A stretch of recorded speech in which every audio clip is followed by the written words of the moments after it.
सरचनोल्लासाय दुर्वादिनां त्रासाय सकराय सत्सुकृतविश्वासाय दोषद्विषे भासाय मुनरम्यतो यसदृशायासाय मासेविने दासाय भयदाय मध्यमनिहृद्वासाय तुभ्यं नमः। लसतु श्रीमदानन्दतीर्थेन्दुर्नो हृदम्बरे यद्वचश्चन्द्रिका स्वान्तसन्तापं विनिकृन्तति भवति यदनुभावात् येडमूकोऽपि वाग्मी जडमतिरपि जन्तुर्जायते प्राज्ञमौलिः सकलवचनचेतो देवता भारती सा मम वचसि निधत्तां सन्निधिं मानसे च आपादमौलिपर्यन्तं गुरूणाम् आकृतिं स्मरेत् तेन विघ्नाः प्रणश्यन्ति सिद्ध्यन्ति च मनोरथाः। तपस्वाध्याय शुश्रूषा कृष्णपूजारतं मुनिं विश्वेशमिष्टदं वन्दे परिव्राट् चक्रवर्तिनम्। अजिनदण्डकमण्डलुमेखला रुचिरपावनवामनमूर्तये मितजगत्त्रितयाय जितारये निगमवाक्पटवे वटवे नमः। ಶ್ರೀ ಗುರುಭ್ಯೋ ನಮಃ. ವಾಮನ ಚರಿತೆಯನ್ನು 3 ಗಂಟೆಗಳ ಕಾಲ ಶ್ರವಣ ಮಾಡೋದು. 3 ದಿವಸ ಅಂತ ಸುಮ್ಮನೆ ಸುಳ್ಳು ಯಾಕೆ ಹೇಳೋದಲ್ವ. 3 ಗಂಟೆಗಳ ಕಾಲ ಯಥಾಶಕ್ತಿ ವಾಮನ ಚರಿತೆಯನ್ನು ಶ್ರವಣ ಮಾಡೋದು. ಶುಭಾಂಗನಿಗೆ ಉಪನಯನ ಅನ್ನೋದು ನಿಶ್ಚಯ ಆಗಿದೆ. ಗುರು ಹಿರಿಯರಿದ್ದು ಕೊಪ್ಪರೇಶನ ಅನುಗ್ರಹದಿಂದ ಕುಲದೇವತಾ ಅನುಗ್ರಹದಿಂದ ಕುಲದೇವತಾ ಪ್ರಸನ್ನತೆಯನ್ನು ಅಭಿಕಾಂಕ್ಷಿಸಿ ಮುಹೂರ್ತ ಎಷ್ಟೊತ್ತಿಗಿರೋದು? ಮಿಥುನ ಲಗ್ನ. ಮಿಥುನ ಲಗ್ನದಲ್ಲಿ ಉಪನಯನವನ್ನು ನಿಶ್ಚಯಿಸಿದ್ದೇವೆ. ಉಪನಯನ ಅನ್ನೋದು ಮನುಷ್ಯನ, ಅದರಲ್ಲೂ ಬ್ರಾಹ್ಮಣನಿಗೆ ದೊಡ್ಡ ಹಬ್ಬ. ಮದುವೆಗಿಂತ ದೊಡ್ಡ ಹಬ್ಬ ಉಪನಯನ. ಯಾಕಂದರೆ ಜ್ಞಾನ, ಉಪನಯನ ಅಂದರೆ ಬ್ರಹ್ಮೋಪದೇಶ. ಬ್ರಹ್ಮ ಅಂದರೆ ವೇದಮಾತೆಯಾದ ಗಾಯತ್ರಿ. ಆ ಗಾಯತ್ರಿಯ ಉಪದೇಶ ಕೊಡುವಂಥದ್ದು ಅಂದರೆ ಜ್ಞಾನದ ಕಡೆಗೆ ಮಗುವನ್ನು ಮುಖ ಮಾಡಿಸುವುದು ಅಂತ. ವಿಶ್ವಾಮಿತ್ರ ಗಾಯತ್ರಿಯನ್ನು ಉಪದೇಶ ಮಾಡುವುದರ ಮೂಲಕ ಜ್ಞಾನದ ಕಡೆಗೆ ಮಗುವಿಗೆ ಮುಖ ಮಾಡಿಸುವ ಪ್ರಕ್ರಿಯೆ ಅನ್ನುವುದೇ ಒಂದು ದೊಡ್ಡ ಹಬ್ಬ. ಅದರಿಂದ ವಿಪ್ರ ಜನಾಂಗದಲ್ಲಿ ಜ್ಞಾನಕ್ಕೆ ಎಷ್ಟು ಮಹತ್ವ ಅನ್ನೋದು ಅದು ಅರ್ಥ ಆಗ್ತದೆ. ಉಪನಯನ ಸಂಸ್ಕಾರವನ್ನು ಕೊಟ್ಟ ಮೇಲೆ ಮಗು ಸದ್ವಿದ್ಯಾ ಸದ್ಬುದ್ಧಿಯಿಂದ ನಿತ್ಯ ಸ್ವಾಧ್ಯಾಯ ನಿಯಮ ರಸಿಕವಾಗಿ ಬೆಳಿಬೇಕು ಅನ್ನುವ ದೃಷ್ಟಿಯಿಂದ ವಾಮನನ ಅನುಗ್ರಹವನ್ನು ಕೂಡ ನಾವು ಬಯಸಬೇಕು. ಆ ದೃಷ್ಟಿಯಿಂದ ವಾಮನ ಚರಿತೆಯನ್ನು ಯಥಾಶಕ್ತಿ ಶ್ರವಣ ಮಾಡೋಣ. ವಾಮನನನ್ನು ಮಗುವನ್ನಾಗಿ ಪಡೆದಂತಹ ಒಂದು ವಿಶಿಷ್ಟ ದಂಪತಿಗಳು ಕಶ್ಯಪ ಪ್ರಜಾಪತಿ ಮತ್ತು ಅದಿತಿ ದೇವಿ. ಅದರ ಹಿನ್ನೆಲೆ ಏನು ಅಂತ ಹೇಳಿದರೆ, ಅದಿತಿ ದೇವಿಗೆ ಮನಸ್ಸಿನಲ್ಲಿ ತುಂಬ ಬೇಸರವಾಗಿತ್ತು. ನನ್ನ ಮಕ್ಕಳಿಗೆ ಸರಿಯಾದ ಸ್ಥಾನಮಾನ ಸಿಗ್ತಾ ಇಲ್ಲ. ಯಾವತ್ತು ತಾಯಂದಿರಿಗೆ ಉಂಟಾಗುವ ದೊಡ್ಡ ಕೊರಗು ಅಂದರೆ ಮಕ್ಕಳಿಗೆ ಸರಿಯಾದ ಸ್ಥಾನಮಾನ ಸಿಗ್ತಾ ಇಲ್ಲ ಅನ್ನೋದು ತಾಯಿಗೆ ಉಂಟಾಗುವ ದೊಡ್ಡ ಕೊರಗು. ಮಕ್ಕಳು ಆನಂದವಾಗಿ ಸರಿಯಾದ ಸ್ಥಿತಿಗತಿಯಲ್ಲಿದ್ದಾರೆ ಅಂತೇಳಿದರೆ ಆ ತಾಯಿಗೆ ಆಗುವಷ್ಟು ಆನಂದ ಬೇರೆ ಯಾರಿಗೂ ಆಗೋದಿಲ್ಲ. ವಸ್ತುತಃ ಮಕ್ಕಳಿಗೂ ಅಷ್ಟು ಆನಂದ ಇರುವುದಿಲ್ಲ. ಅವರು ಆನಂದವಾಗಿದ್ದಾರೆ ಅಂತ ತಾಯಿ ಆನಂದದಲ್ಲಿರ್ತಾಳೆ. ಮಕ್ಕಳು ದುಃಖದಲ್ಲಿದ್ದಾಗ ಅಷ್ಟೇ ದುಃಖದಿಂದ ತಾಯಂದಿರು ಇರ್ತಾರೆ. ಅದಿತಿ ದೇವಿ ದುಃಖಿಸುವಂತಹ ಪ್ರಸಂಗ ಬಂತು. ಅದು ಪ್ರಸಂಗ ಏನು ಅಂತೇಳಿದರೆ, ಆ ಕಾಲ, ಇದು ಕಾಲ ಅಂತೇಳಿದರೆ ಕೃತಯುಗದ ಕೊನೆಯ ಕಾಲ. ಕಾಲಕ್ಕೆ ಸರಿಯಾಗಿ ಒಬ್ಬೊಬ್ಬರಿಗೆ ಮಹತ್ವ, ಕೆಲವರಿಗೆ ಆ ಸಮಯದಲ್ಲಿ ನಿಕರ್ಷ. ಈ ಉತ್ಕರ್ಷ ನಿಕರ್ಷಗಳು ಕಾಲಾನುಗುಣವಾಗಿ ಒಬ್ಬೊಬ್ಬ ವ್ಯಕ್ತಿಗೆ ಸತ್ವರಜಸ್ತಮಸ್ಸುಗಳಿಗೆ ಬರ್ತವೆ. ಅದರಲ್ಲಿ ಪರಮಸಾತ್ವಿಕನಾದಂತಹ ಪ್ರಹ್ಲಾದನ ಮಗ ವಿರೋಚನ, ವಿರೋಚನನ ಮಗ ಬಲಿ. ಆ ಬಲೀಂದ್ರ ಅಂತ ಅವನನ್ನು ನಾವು ಕರಿತೇವೆ. ಬಲೀಂದ್ರ ಅಂತ ಯಾಕೆ ಕರೆಯುವುದು ಅಂತೇಳಿದರೆ, ಅವ ಇಂದ್ರಸ್ಥಾನದ ಮೇಲೆ ಭಾರಿ ಕಣ್ಣಿಟ್ಟಿದ್ದ. ಇಂದ್ರನನ್ನು ಓಡಿಸಿ ತಾನು ಇಂದ್ರಸ್ಥಾನದಲ್ಲಿ ಕೂತಿದ್ದ. ಮುಂದಿನ ಮನ್ವಂತರದಲ್ಲಿ ಅವನೇ ಇಂದ್ರನಾಗ್ತಾನೆ. ಆದ್ದರಿಂದ ಅವನನ್ನು ಭಾವಿ ಇಂದ್ರನಾದ್ದರಿಂದ, ಮುಂದಿನ ಮನ್ವಂತರ ಅಂದರೆ ಸಾವರ್ಣಿರ್ ಭವಿತಾ ಮನುಹು, 8ನೆಯ ಮನ್ವಂತರ ಸಾವರ್ಣಿ ಮನ್ವಂತರ ಅಂತ ಕರೀತಾರೆ. ಆ ಮನ್ವಂತರದಲ್ಲಿ ಇಂದ್ರ ಪದವಿಗೆ ಏರತಕ್ಕಂತಹ ವ್ಯಕ್ತಿ. ಇಂದ್ರ ಅಂದರೆ ಒಬ್ಬ ವ್ಯಕ್ತಿ ಅಲ್ಲ, ಇಂದ್ರ ಅನ್ನುವುದು ಒಂದು ಪದವಿ. ಮುಖ್ಯಮಂತ್ರಿ, ಪ್ರಧಾನಮಂತ್ರಿ ಅಂತೆಲ್ಲ ಇದ್ದ ಹಾಗೆ ಇಂದ್ರ ಪದವಿ. ಆ ಪದವಿಯಲ್ಲಿ ಈಗ ಇರತಕ್ಕಂಥವ ಪುರಂದರ. ಇದು 7ನೆಯ ಮನ್ವಂತರ. 8ನೆಯ ಮನ್ವಂತರದಲ್ಲಿ ಆ ಪದವಿಗೆ ಇರತಕ್ಕಂಥವ ಬಲಿ. ಮುಂದಕ್ಕೆ ಇಂದ್ರಸ್ಥಾನಕ್ಕೆ ಇರಬೇಕಾಗಿದ್ದ ಬಲಿ ಅವಸರ ಮಾಡಿದ್ದು ತಪ್ಪು. ಅವ ಇಂದ್ರನಾಗಿ ಆಸನದಲ್ಲಿ ಕೂಡುವಂಥದ್ದು ತಪ್ಪಲ್ಲ. ಆದರೆ ಯಾವಾಗ ಇಂದ್ರನಾಗಬೇಕೋ ಆ ಕಾಲದಲ್ಲಿ ತಾನಾಗಿ ಇಂದ್ರ ಪದವಿ ಅವನಿಗೆ ಸಿಗ್ತದೆ. ಅದಕ್ಕಿಂತ ಮುಂಚೆ ಆ ಪದವಿಯಲ್ಲಿ ಕೂಡಬೇಕಾಗಿದ್ದ ವ್ಯಕ್ತಿಯನ್ನು ಓಡಿಸಿ ಹೊಡೆದು ಬಡಿದು ತಾನು ಆ ಆಸನದಲ್ಲಿ ಕೂತದ್ದಿದೆ ಅಲ್ವಾ, ಅದು ಬಲಿ ಮಾಡಿರತಕ್ಕಂತಹ ತಪ್ಪು. ಅಂದರೆ ಬಲಿಯ ತಪ್ಪು ಇಂದ್ರನಾದದ್ದಲ್ಲ, ಇಂದ್ರ ಅವಸರ ಮಾಡಿದ್ದು. ಅವಸರವೇ ಅಪಘಾತಕ್ಕೆ ಕಾರಣ ಅಂತ ಹೇಳ್ತಾರಲ್ವ, ಈ ಅವಸರದ ಕಾರಣದಿಂದ ಬಲಿ ಕೆಳಗೆ ಬೀಳಬೇಕಾದ ಪ್ರಸಂಗ ಬಂದದ್ದು. ಆದ್ದರಿಂದ ಬಲಿ ಅಂಥ ಸಾಮರ್ಥ್ಯ ಹೇಗೆ ಪಡೆದ? ಇಂದ್ರನನ್ನು ಓಡಿಸುವಷ್ಟು ಸಾಮರ್ಥ್ಯ ಪ್ರಹ್ಲಾದನ ಮೊಮ್ಮಗನಾದಂತಹ ಬಲಿ ಚಕ್ರವರ್ತಿಗೆ ಹೇಗೆ ಬಂತು? ಒಂದು ಸಂದರ್ಭದಲ್ಲಿ ದೇವತೆಗಳ ಮೇಲೆ ಆಕ್ರಮಣಕ್ಕೆ ಹೋದಂತಹ ಬಲಿಯನ್ನು ದೇವತೆಗಳು ಹಿಗ್ಗಾಮುಗ್ಗ ಥಳಿಸಿ ಓಡಿಸಿದರು. ಓಡಿಸಿದ್ದು ಅಂತ ಹೇಳಿದರೆ ಎಲ್ಲಿ ಹೋದರೂ ಕೂಡ ಬಿಡಲಿಲ್ಲ. ಕೊನೆಗೆ ಬಲಿ ಮೊದಲಾದವರೆಲ್ಲ ಓಡಿದ್ದೆಲ್ಲಿಗೆ ಅಂದರೆ ಭೃಗು ಮಹರ್ಷಿಯ ಆಶ್ರಮಕ್ಕೆ.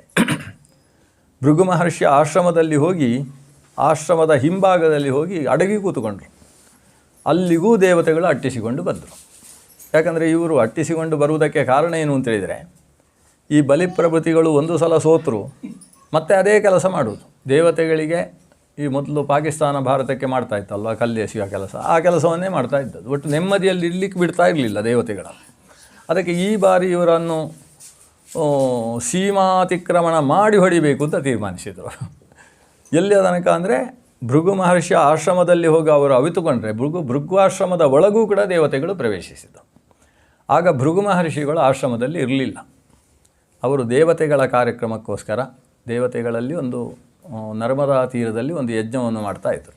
ಅದಕ್ಕೆ ಭೃಗು ಮಹರ್ಷಿಗಳು ಪುರೋಹಿತರಾಗಿ ಹೋಗಿದ್ದರು. ಇಲ್ಲಿ ಭೃಗುಪತ್ನಿಯಾದಂತಹ ಖ್ಯಾತಿದೇವಿಯ ವ್ಯವಸ್ಥೆ.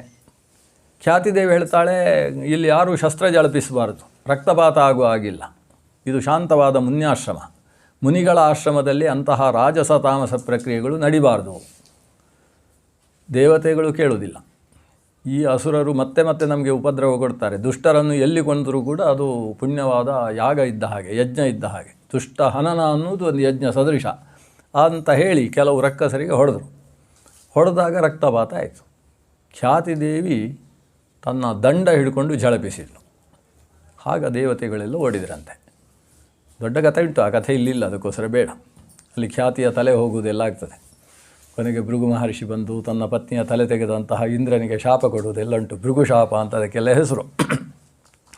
ಅದು ಪುರಾಣಾಂತರದಲ್ಲಿ ಬಂದಂತಹ ಕಥೆ. ಅಂತೂ ಅಸುರರನ್ನು ದೇವತೆಗಳು ಬೆನ್ನಟ್ಟಿದ ಪ್ರಭಾವ ಕೊನೆಗೆ ಬಲಿಗೆ ರಕ್ಷಣೆ ಸಿಕ್ಕಿದ್ಯಾರಿಂದ ಅಂದರೆ ಭೃಗುಗಳಿಂದ. ಅಂದರೆ ಭೃಗು ಮಹರ್ಷಿಗಳ ಆಶ್ರಮದಲ್ಲಿ ಆತ ಆಶ್ರಯವನ್ನು ಪಡೆದ. ಆ ಒಂದು ಕೃತಜ್ಞತೆಯನ್ನು ಎಷ್ಟು ತೋರಿದ ಅಂದರೆ ಅವರ ದಾಸರ ಹಾಗೆ ವರ್ತಿಸಿದ. ತಾನು ಒಬ್ಬ ಚಕ್ರಾಧಿಪತಿ ಆದರೂ ಕೂಡ ಭೃಗು ಬ್ರಾಹ್ಮಣರ ಸಂಪೂರ್ಣ ಪಾದ ತೊಳೆದು ಅವರು ಹೇಳಿದ ಕೆಲಸ ಎಲ್ಲ ಮಾಡಿ ಅವರಿಗೆ ವಿಧೇಯನಾಗಿ ಅವರಲ್ಲಿ ಅಧ್ಯಯನ ಮಾಡಿದ. ಇದರಿಂದಾಗಿ ಆ ಭೃಗು ವಂಶದವರಿಗೆ ಬಲಿಯ ಮೇಲೆ ಅಷ್ಟು ಪ್ರೀತಿ ಹುಟ್ಟಿತು. ಇವನನ್ನು ಏನಾದರೂ ಮಾಡಿ ಇವನಿಗೆ ಒಳ್ಳೆಯ ಶಕ್ತಿ ತುಂಬಿಸಿ ಇವನನ್ನು ಸಿಂಹಾಸನದಲ್ಲಿ ಕೂಡಿಸಬೇಕು ಅಂತ ತೀರ್ಮಾನಿಸಿದರು. ಹಾಗಾಗಿ ಭೃಗುಗಳು ಅವನಿಗೆ ದೇವೇಂದ್ರನ ಸ್ಥಾನ ಸಿಗುವುದಕ್ಕೆ ಬೇಕಾದಂತಹ ಶಕ್ತಿಯನ್ನು ಯಜ್ಞದ ಬಲದಿಂದ ಉಂಟು ಮಾಡಿದರು. ಯಜ್ಞದ ಬಲದಿಂದ ಉಂಟು ಮಾಡುವುದಂದರೆ ಹೇಗೆ? ಕಲಶಗಳನ್ನು ಪ್ರತಿಷ್ಠೆ ಮಾಡುವುದು. ಆ ಕಲಶಗಳಲ್ಲಿ ಕೆಲವು ನ್ಯಾಸಗಳನ್ನು ಮಾಡುವುದು. ಚಕ್ರವರ್ತಿಯ ಶರೀರದಲ್ಲಿ ಯಾವ ಯಾವ ಭಾಗದಲ್ಲಿ ಯಾವ ಯಾವ ದೇವತೆಗಳಿರಬೇಕು ನಾವು ತತ್ವನ್ಯಾಸ ಮಾಡಿಕೊಳ್ತೇವಲ್ವ, ಹಾಗೆ ಅಲ್ಲಿ ನ್ಯಾಸಗಳನ್ನೆಲ್ಲ ಮಾಡಬೇಕು. ಅದೇ ನ್ಯಾಸ ಮಂತ್ರದಿಂದ ಅಗ್ನಿಯಲ್ಲಿ ಆಹುತಿ ಕೊಡಬೇಕು. ಆಹುತಿ ಕೊಟ್ಟು ಆ ಅಗ್ನಿಯಲ್ಲಿ ಸಂಚಿತವಾದ ಚೈತನ್ಯವನ್ನು ಕಲಶದಲ್ಲಿ ಪ್ರಾವಾಹನೆ ಮಾಡಬೇಕು.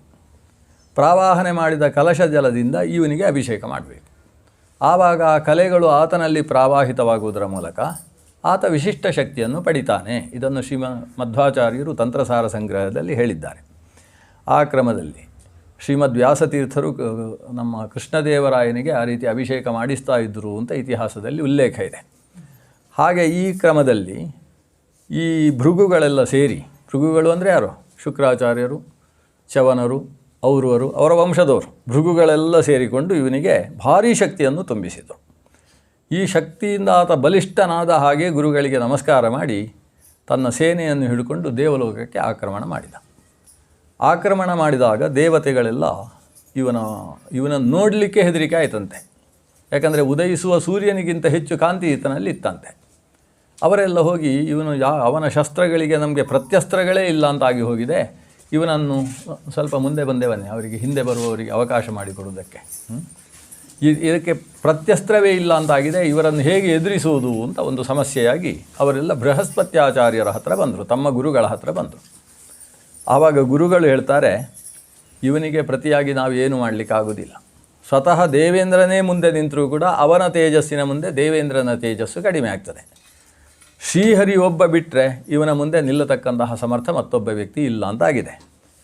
ನಾಸ್ಯ ಕಶ್ಚಿತ್ ಕ್ಷಣಮಪಿ ಸ್ಥಾತುಂ ಶಕ್ನೋತಿ ಸಮ್ಮುಖೇ, ಅಸ್ಯ ಸಮ್ಮುಖೇ ಯಕ್ಕೋಪಿ ಕ್ಷಣಮಪಿ ಸ್ಥಾತುಂ ನ ಶಕ್ನೋತಿ.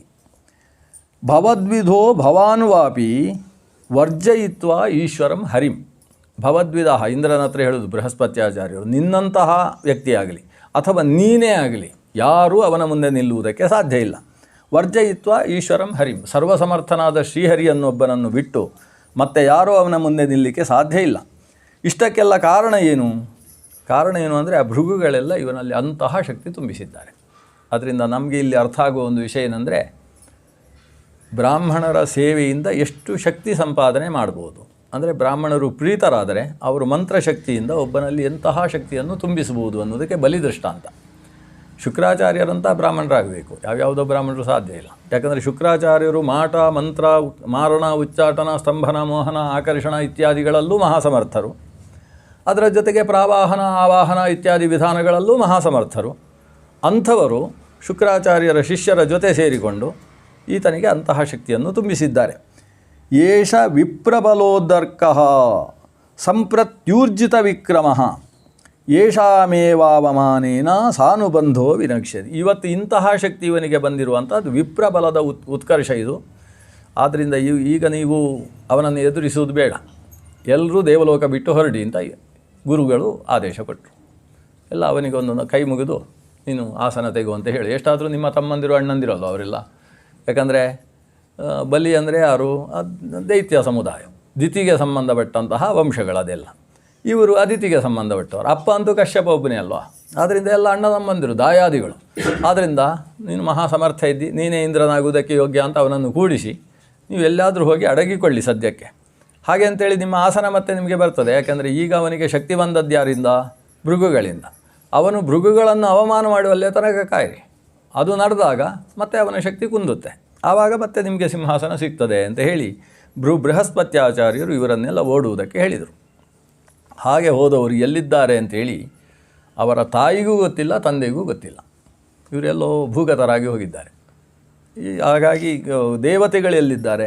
ಅದಿತಿ ದೇವಿ ತನ್ನ ಆಶ್ರಮದಲ್ಲಿದ್ದುಕೊಂಡು ತನ್ನ ಮಕ್ಕಳು ಸಾಮಾನ್ಯವಾಗಿ ಅವರವರ ಜನ್ಮ ನಕ್ಷತ್ರಕ್ಕೆ ಬಂದು ನಮಸ್ಕಾರ ಮಾಡಿ ಹೋಗುವರು. ಪ್ರತಿನಿತ್ಯ ಬಂದು ತಾಯಿಗೆ ನಮಸ್ಕಾರ ಮಾಡಲಿಕ್ಕೆ ದೇವತೆಗಳಿಗೂ ಪುರುಸೊತ್ತಿಲ್ಲ. ಯಾಕಂದರೆ ತಾಯಂದಿರು ಸುಮಾರು 17 ಜನ ಇದ್ದಾರೆ.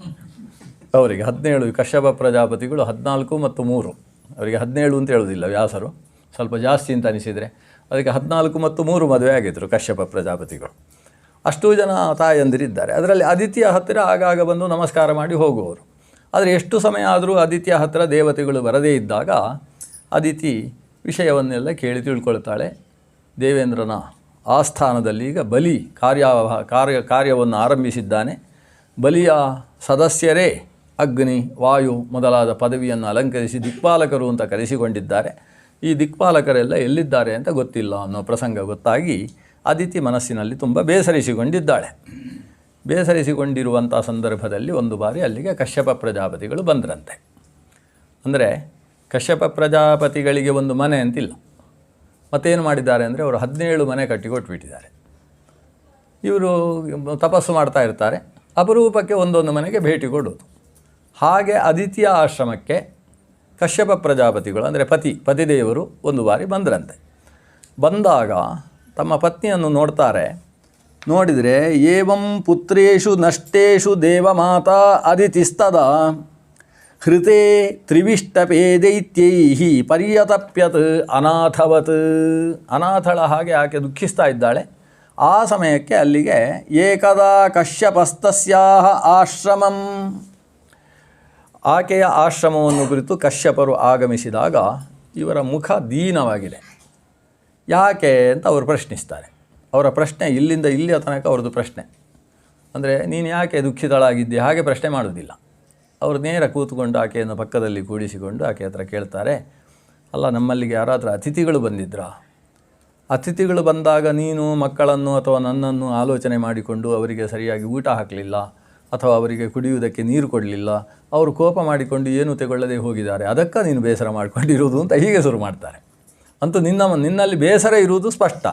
ಬೇಸರಕ್ಕೆ ಕಾರಣ ಏನು ಅಂತ ಆಕೆಯ ಹೇಳುವುದಕ್ಕಿಂತ ಮುಂಚೆಯೇ ಅಪ್ಯಭದ್ರಂ ನ ವಿಪ್ರಾಣಾಂ ಭದ್ರೇ, ಮನೆಗೆ ಬಂದಂತಹ ವಿಪ್ರರಿಗೆ ಅಭದ್ರ ಏನಾದರೂ ನಡೆದು ಹೋಯಿತು ಯಾರಾದರೂ. ಯಾಕಂದರೆ ನಾವು ಮನೆಯಲ್ಲಿ ಗೃಹೇಶು ಯೇಷು ಅತಿಥಯ ನಾರ್ಚಿತಾ ಸಲಿಲೈರಪಿ ಯದಿ ನಿರ್ಯಾಂತಿತೇ ನೂನಂ ಪ್ರೇತ ಗೃಹೋಪಮಾಹ. ಅವ್ರು ಹೇಳ್ತಾರೆ ಕಶ್ಯಪರು, ನೋಡು ತಾಯಿ, ಮನೆಗೆ ಅತಿಥಿಗಳು ಬಂದು ಅವರಿಗೆ ಒಂದು ಲೋಟ ನೀರು ನಾವು ಕೊಡಲಿಲ್ಲ ಅಂತ ಆದರೆ ನಾರ್ಚಿತಾ ಸಲಿಲೈರಪಿ, ಬರೀ ನೀರಿನಿಂದಾದರೂ ನಾವು ಅರ್ಚನೆ ಮಾಡಬೇಕು ಅವರಿಗೆ. ಆ ನೀರಿನ ಅರ್ಚನೆಯು ಅಂದರೆ ಪಾದ ತೊಳೆಯುವುದು, ಕುಡಿಯುವುದಕ್ಕೆ ನೀರು, ಅದನ್ನು ಕೊಡಬೇಕು. ಕೊಡಲಿಲ್ಲ ಅಂತ ಆದರೆ ಅದನ್ನು ಅವರು ನೀರು ಸ್ವೀಕರಿಸದೆ ಮನೆ ಬಿಟ್ಟು ಹೋದರು, ಯದಿ ನಿರ್ಯಾಂತಿ, ಆವಾಗ ಆ ಮನೆ ಅದು ಪ್ರೇತರಾಜನ ಸನ್ನಿಧಾನಕ್ಕೆ ಬಂತು ಅಂತ ಅರ್ಥ. ಅದು ಪ್ರೇತರಾಜ ಗೃಹೋಪಮಾ. ಪ್ರೇತರಾಜ ಗೃಹ ಅಂದರೆ ಸ್ಮಶಾನ ಗೃಹ ಅಂತ ಅರ್ಥ. ಪ್ರೇತರಾಜ ಅಂದರೆ ಯಮ, ಅದು ಸ್ಮಶಾನ ಸದೃಶವಾಗ್ತದೆ ಆ ಗೃಹ. ಆದ್ದರಿಂದ ಮನೆಯಲ್ಲಿ ಬಂದಂತಹ ಬ್ರಹ್ಮಜ್ಞಾನಿಗಳಿಗೆ, ಮನೆಗೆ ಬಂದಂತಹ ಅತಿಥಿಗಳಿಗೆ ಒಂದು ಕನಿಷ್ಠ ಪಕ್ಷ ನೀರಿನಿಂದಾದರೂ ಉಪಚಾರವನ್ನು ನಡೆಸುವಂಥದ್ದು ಗೃಹಿಣಿಯ ಕರ್ತವ್ಯವಾಗ್ತದೆ. ನೀನು ಅಂಥದ್ದೇನಾದರೂ ಮಾಡದೇ ಇದ್ದದರಿಂದ ಈ ಮನೆಯಲ್ಲಿ ಒಂದು ಸ್ಮಶಾನದ ಕಲೆ ಬಂದಿರುವುದಾ?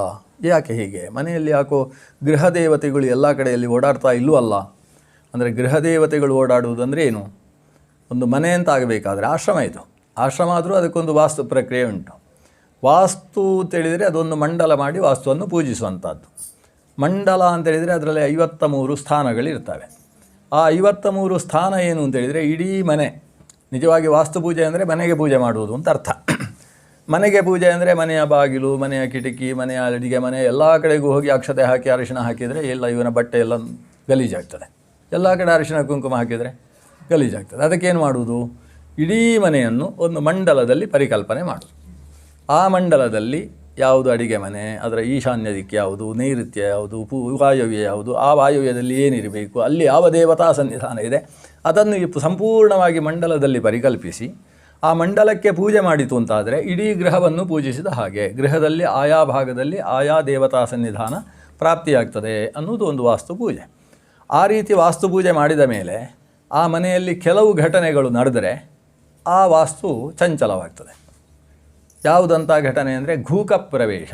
ಘೂಕ ಅಂತೇಳಿದರೆ ಗೂಬೆ, ಬೆಂಗಳೂರಿನಲ್ಲಿ ಅದು ಬರಲಿಕ್ಕೆ ಸಾಧ್ಯ ಇಲ್ಲ.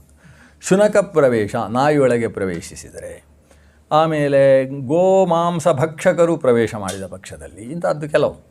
ಆಮೇಲೆ ಮನೆಯ ಗೋಡೆಗಳು ಒಡೆದು ಹೋದರೆ, ಮನೆಯಲ್ಲಿ ಯಾವುದು ಗಾಜಿನ ಬಳೆಗಳು, ಈಗೆಲ್ಲ ಪ್ಲ್ಯಾಸ್ಟಿಕ್ ಬಳೆ ಹೊಡೆದ್ರೆ ಎಲ್ಲ ಅಂಥದ್ದಿಲ್ಲ, ಗಾಜಿನ ಬಳೆಗಳನ್ನು ತುಳಿದು ಪುಡಿ ಮಾಡಿತು ಅಂತಾದರೆ ವಾಸ್ತು ಭದ್ರ ಆಗ್ತದೆ, ವಾಸ್ತು ನಾಶ ಆಗ್ತದೆ. ಹೀಗೆ ಇಂಥದ್ದೆಲ್ಲ ಕೆಲವು ಕಾರಣಗಳಿಂದ ವಾಸ್ತು ಪುನರ್ವಾಸ್ತು ವಿಧಾನವನ್ನು ಮಾಡ್ತದೆ. ಈಗ ನಮ್ಮ ಮನೆಯಲ್ಲಿ ಆ ವಾಸ್ತು ದೇವತೆಗಳು ಕುಣಿತಾ ಇಲ್ವಲ್ಲ, ಏನು ಸಮಸ್ಯೆ ಆಗಿದೆ, ಯಾಕೆ ಹೀಗಾಗಿದೆ ಅಂತ ಇವರು ಕೇಳ್ತಾ ಇದ್ದಾರೆ. ಕೇಳಿ ಆಮೇಲೆ ಕೊನೆಗೆ ಕೇಳ್ತಾರೆ, ಹಾಗಲ್ಲ ಹೀಗಾಗಿದೆ, ಅಪಿ ಸರ್ವೇ ಕುಶಲಿನ ಸ್ತವ ಪುತ್ರಾಹ ಮನಸ್ವಿನಿ, ನಿನ್ನ ಮಕ್ಕಳೆಲ್ಲ ಕುಶಲಿಗಳಿದ್ದಾರೋ ಇಲ್ಲೋ, ಯಾಕೆ ಇಷ್ಟೆಲ್ಲ ಬೇಸರದಲ್ಲಿದ್ದ? ಕೊನೆಗೆ ಆ ಪ್ರಶ್ನೆಯನ್ನು ಕೇಳ್ತಾರೆ. ಕೇಳಿದರೆ ಈ ಅದಿತಿ ಹೇಳ್ತಾಳೆ, ನಮ್ಮ ಮನೆಯಲ್ಲಿ ಅತಿಥಿಗಳಿಗೆ ಸಪರ್ಯೆ ಎಲ್ಲ ಸಾಂಗವಾಗಿ ನಡೀತಾ ಇದೆ, ಇದ್ದದ್ದರಲ್ಲಿ ಅವರು ತೃಪ್ತರಾಗ್ತಾ ಇದ್ದಾರೆ, ನಾವು ನಮ್ಮಲ್ಲಿ ಏನಿದೆ ಅದನ್ನು ಕೊಡುವುದು, ಅಷ್ಟು ನಡೀತಾ ಇದೆ. ಆದರೆ ನನಗೆ ಬೇಸರದ ವಿಷಯ ಏನು ಅಂತೇಳಿದರೆ, ನನ್ನ ಮನಸ್ಸು ಯಾರ ಬಗ್ಗೆ ತುಡಿತಾ ಇದೆಯೋ, ನಾನು ಅದಿತಿ ಅಂತ ಕರೆಸಿಕೊಂಡದ್ದೇ ಲೋಕದಲ್ಲಿ ನನಗೆ ಗೌರವ ಸಿಗುವುದೇ ಒಂದು ಕಶ್ಯಪ ಪತ್ನಿ ಅನ್ನುವ ಕಾರಣದಿಂದ, ಎರಡನೇದ್ದು ಅದಕ್ಕಿಂತ ಮುಖ್ಯವಾದ ಕಾರಣ ಅಂದರೆ ದೇವಮಾತೆ ಅನ್ನುವ ಕಾರಣದಿಂದ. ಅಂದರೆ ನನಗೆ ಸಿಗುವಷ್ಟು ಮರ್ಯಾದೆ ದಿತಿಗೆ ಸಿಗುವುದಿಲ್ಲ ಅಂತ ಅವಳು ಹೇಳೋದು. ದಿತಿ ಆಗಲಿ, ಧನು ಆಗಲಿ, ಕದ್ರು ಆಗಲಿ ಎಲ್ಲರೂ ಕಶ್ಯಪನ ಪತ್ನಿಗಳೇ. ಆದರೆ ಕಶ್ಯಪನ ಪತ್ನಿ ಅನ್ನುವ ಕಾರಣದಿಂದ ನನಗೆ ಮಹತ್ವ ಸಿಗುವುದಾದರೆ ಅವರಿಗೂ ಅಂತಹ ಮಹತ್ವ ಸಿಗಬೇಕಲ್ಲ. ಆದರೆ ಅವರಿಗೆ ಅಂತಹ ಮಹತ್ವ ಇಲ್ಲ, ನನಗೆ ಮಾತ್ರ ಅಂತಹ ಮಹತ್ವ ಯಾಕೆ? ಯಾಕಂದರೆ ನಾನು ದೇವಮಾತೆ, ದೇವತೆಗಳ ತಾಯಿ ಅನ್ನುವ ಕಾರಣದಿಂದ. ಅಂತಹ ದೇವತೆಗಳು ಪಾಪ ಅನ್ನ ನೀರು ಇಲ್ಲದೆ, ಅವರಿಗೊಂದು ಸ್ಥಾನ ಇಲ್ಲದೆ, ಎಲ್ಲಿದ್ದಾರೆ ಅನ್ನೋದು ಜನಕ್ಕೆ ತೋರ್ಪಡಿಸಿಕೊಳ್ಳದೆ ತಾವು ಅಡಗಿ ಕುಳಿತುಕೊಳ್ಳುವಂತಹ ಪ್ರಸಂಗ ಬಂದಿದೆ. ಅದಕ್ಕೋಸ್ಕರ ನನ್ನ ಮನಸ್ಸಿನಲ್ಲಿ ಬೇಸರ ಇದೆಯೇ ಹೊರತು ಬೇರೇನೂ ಕಾರಣ ಅಲ್ಲ ಅಂತ ಇವಳು ಸ್ಪಷ್ಟಪಡಿಸ್ತಾಳೆ. ಆವಾಗ ನಮ್ಮ ಕಶ್ಯಪ ಪ್ರಜಾಪತಿ ಹೇಳೋದು, ಒಂದು ನಕ್ಕು ಬಿಡ್ತಾನಂತೆ. ನಕ್ಕು, ಯಾವ ಮಕ್ಕಳು, ಯಾವ ತಾಯಿ, ಯಾವ ಅಪ್ಪ ಅಂತ ಕೇಳ್ತಾರೆ. ಒಂದು ವೇದಾಂತದ ಮಾತು ಹೇಳಿಬಿಡ್ತಾನೆ. ಅವ ಹೇಳ್ತಾನೆ, ಏವಮಭ್ಯರ್ಥಿತೋದಿತ್ಯ ಮುನಿರಾಹ ಸ್ಮಯನ್ನಿವ ಅಹೋ ಮಾಯಾಮಯಂ ವಿಷ್ಣೋ ಸ್ನೇಹಬಂಧಮಿದಂ ಜಗತ್. ಅಯ್ಯೋ ದೇವರ ಮಾಯೆಯೇ ಅಂತ ಹೇಳ್ತಾನೆ ಅವ. ಯಾಕಂದರೆ ನಿನಗೇನೂ ದುಃಖ ಆಗಲಿಲ್ಲ, ಮನೆಯಲ್ಲಿ ಎಲ್ಲ ರೀತಿಯ ಸೌಕರ್ಯ ಇದೆ, ನಾನು ಕೂಡ ಬರಬೇಕಾದ ಕಾಲದಲ್ಲಿ ಬಂದು ಹೋಗ್ತಾ ಇದ್ದೇನೆ, ಎಲ್ಲ ಅತಿಥಿಗಳು ಬಂದು ನಿನ್ನನ್ನು ಗೌರವಿಸಿಕೊಂಡು ಹೋಗ್ತಾರೆ, ಪರಸ್ಪರ ಮಾತುಕತೆಗಳೆಲ್ಲ ಉಂಟು. ಕೇವಲ ಮಕ್ಕಳಿಗೆ ದುಃಖವಾಗಿದೆ ಅಂತ ನೀನು ಆಳುವುದಕ್ಕೆ ಶುರು ಮಾಡಿದ್ಯಲ್ಲ, ಎಂಥ ಮಾಯೆ ದೇವರದ್ದು, ನಿನಗೇನು ದುಃಖ ಇದೆ? ಅಹೋ ಮಾಯಾಮಯಂ ವಿಷ್ಣೋ ಸ್ನೇಹಬಂಧಮಿದಂ ಜಗತ್. ಈ ಸ್ನೇಹವೆಂಬ ಕಟ್ಟಿನಲ್ಲಿ ಸಿಕ್ಕಿ ಹಾಕಿಕೊಂಡು ಜಗತ್ತು ತೊಳಲಾಡ್ತಾ ಇದೆಯಲ್ಲ, ಎಂಥ ಭಗವಂತನ ಮಾಯೆ ಅಂತ. ಭಗವಂತನ ಮಾಯೆ ಅಂದರೆ ಭಗವಂತನ ಇಚ್ಛೆ ಅಂತ ಅರ್ಥ. ಮಾಯಾ ಶಬ್ದಕ್ಕೆ ಇಚ್ಛಾ ಅಂತ ಅರ್ಥ. ಮಹಾಮಾಯೇತಿ ಅವಿದ್ಯೇತಿ ನಿಯತಿರು ಮೋಹಿನೀತಿ ಚ ಪ್ರಕೃತಿರು ವಾಸನೇತ್ಯೇವಂ ತವೇಚ್ಛಾನಂತ ಕಥ್ಯತೆ ಅಂತ ಆಚಾರ್ಯರು ಒಂದು ಕೊಟೇಶನ್ ಕೊಟ್ಟು, ಮಾಯಾ ಅನ್ನೋ ಶಬ್ದ ಭಗವದಿಚ್ಛೆಯನ್ನು ಹೇಳ್ತದೆ. ಆ ಭಗವದಿಚ್ಛಾ ಅನ್ನುವುದೇ ಬಂಧಕ. ಆ ಬಂಧಕದಿಂದಾಗಿ ಮನುಷ್ಯ ನಿಜವಾಗಿ ಯಾವುದು ಅವನಿಗೆ ಅಲ್ಲವೋ ಅಂಥದ್ರಲ್ಲಿ ಶ್ರೇಯಪ್ರದ ಅಂತ ಭಾವಿಸಿಕೊಳ್ತಾನೆ. ಯಾವುದು ನಿಜವಾಗಿ ಅವನದ್ದಲ್ಲವೋ ಅದು ನನ್ನದು ಅಂತ ಅಂದುಕೊಳ್ತಾನೆ. ಯಾವುದು ನಿಜವಾಗಿ ಅವನೇ ಅಲ್ಲವೋ ಅದು ನಾನು ಅಂತ ತಿಳ್ಕೊಳ್ತಾನೆ. ಅವನಲ್ಲದೇ ಇದ್ದದ್ದನ್ನು ನಾನು ಅಂತ ತಿಳ್ಕೊಳ್ಳುವುದಕ್ಕೆ ಅಹಂಕಾರ ಅಂತ ಹೆಸರು. ಅವನದ್ದಲ್ಲದೇ ಇದ್ದದ್ದನ್ನು ಅವನದ್ದು ಅಂತ ಅವ ತಿಳ್ಕೊಳ್ಳುವುದಕ್ಕೆ ಮಮಕಾರ ಅಂತ ಹೆಸರು. ಈ ಅಹಂಕಾರ ಮಮಕಾರದಿಂದ ವಿಮೂಢಾತ್ಮನಾಗುವುದು ಆತ ಮಾಯೆಯಿಂದ. ವಸ್ತುತಃ ಆ ಮಕ್ಕಳಿಗೂ ನಿನಗೂ ಏನು ಸಂಬಂಧ? ಹೆತ್ತದ್ದು ಅಂತ ಅಷ್ಟೇ. ಆದರೆ ಶರೀರಕ್ಕೆ ನೀನು ತಾಯಿ ಆಗ್ತಿ, ಆದರೆ ಅದರಲ್ಲಿರುವ ಚೇತನಕ್ಕೆ ಏನು ಸಂಬಂಧ? ಚೇತನ ಅನ್ನುವುದು ಇವತ್ತು ಆ ಶರೀರದಲ್ಲಿ ಉಂಟು, ನಿನ್ನ ಮಗು ಅಂತಾಗಿದೆ. ಇನ್ನೊಂದು ಸಂದರ್ಭದಲ್ಲಿ ಅದು ನಿನ್ನ ಅಪ್ಪನಾಗುವುದಕ್ಕೂ ಸಾಧ್ಯ ಉಂಟು, ಅದು ಹೇಳಲಿಕ್ಕೆ ಬರುವುದಿಲ್ಲ. ಚೇತನಗಳಿಗೆ ಸಂಬಂಧ ಅನ್ನುವುದು ನೀರ ಮೇಲನ ಗುಳ್ಳೆ ನಿಜವಲ್ಲ ಹರಿಯೇ ಅಂತ ಹೇಳಿದ ಹಾಗೆ ನಿತ್ಯವಲ್ಲ. ನೀರಿನ ಮೇಲೆ ಗುಳ್ಳೆ ಈಗುಂಟು ಮುಂದಿನ ಕ್ಷಣದಲ್ಲಿರುತ್ತೆ ಎಂದು ನಿಶ್ಚಯ ಇಲ್ಲ. ಹೇಗೋ ಅಷ್ಟು ಅಶಾಶ್ವತವಾದ ಸಂಬಂಧವನ್ನು ಇಟ್ಟುಕೊಂಡು ಮಕ್ಕಳು ಒದ್ದಾಡ್ತಾ ಇದ್ದಾರೆ ಅಂತ ನೀನು ಕಣ್ಣೀರು ಹಾಕ್ತಾ ಇದ್ದೀಯಲ್ಲ. ಕ್ವದೇಹೋ ಭೌತಿಕೋನಾತ್ಮ ಕ್ವಚಾತ್ಮ ಪ್ರಗತೆ ಪರಃ ಕಸ್ಯಕೆ ಪತಿಪುತ್ರಾದ್ಯಾ ಮೋಹ ಏವ ಹಿ ಕಾರಣಂ. ಪತ್ನಿಗೆ ಪತಿ ಹೇಳ್ತಾನೆ, ಕ್ವ ದೇಹ ಭೌತಿಕ, ಇದು ಭೌತಿಕವಾದ ದೇಹ. ಈ ಭೌತಿಕವಾದ ದೇಹಕ್ಕೂ ದೇವತೆಗಳ ದೇಹಕ್ಕೂ ಸಂಬಂಧ. ವಸ್ತುತಃ ದೇವತೆಗಳ ದೇಹ ಭೌತಿಕ ಅಲ್ಲ. ದೇವತೆಗಳ ದೇಹ ಆಹಂಕಾರಿಕ ದೇಹ ಅಂತ ಕರೆಯೋದು. ನಮ್ಮ ದೇಹ ಇದು ಪಂಚಭೂತಗಳಿಂದ ನಿರ್ಮಿತವಾದದ್ದು. ಭೂಮಿ, ನೀರು, ಬೆಂಕಿ, ಗಾಳಿ, ಆಕಾಶ ಸೇರಿಯೇ ನಮ್ಮ ಶರೀರ ಆಗಿರುವಂಥದ್ದು. ಆದರೆ ದೇವತೆಗಳ ದೇಹ ಇದೇ ರೀತಿ ಪಾಂಚಭೌತಿಕ ಆಗಿದ್ದರೆ ಅದು ಸರ್ವದೃಷ್ಟಿಗೋಚರ ಆಗಬೇಕು. ದೇವತೆಗಳ ದೇಹ ನಮ್ಮ ದೃಷ್ಟಿಗೋಚರ ಆಗುವುದಿಲ್ಲ. ಯಾಕೆಂದರೆ ಅದು ಪಾಂಚಭೌತಿಕವಾದ ದೇಹ ಅಲ್ಲ. ಅದು ಅಹಂಕಾರ ತತ್ವದಲ್ಲಿ ವೈಕಾರಿಕ, ತೇಜಸ, ತಾಮಸ ಅಂತ ತ್ರಿವಿಧ್ಯ ಇದೆ. ಅದರಲ್ಲಿ ವೈಕಾರಿಕ ಅನ್ನುವ ಅಹಂಕಾರಿಕ ಭಾಗದಿಂದ ದೇವತೆಗಳ ದೇಹವನ್ನು ದೈವಾನ್ ದೇಹಾನ್ ಮನಃಖಾನಿ ಖಂಚಸ ತ್ರಿವಿಧ ತತಃ ಅಂತ ಆ ವೈಕಾರಿಕದಿಂದ ದೇವತೆಗಳ ದೇಹದ ನಿರ್ಮಾಣವಾದದ್ದು. ಆದ್ದರಿಂದ ದೇವತೆಗಳ ದೇಹ ಒಂದು ರೀತಿ ತೇಜಸವಾಗಿ ವೈಕಾರಿಕವಾಗಿದೆ.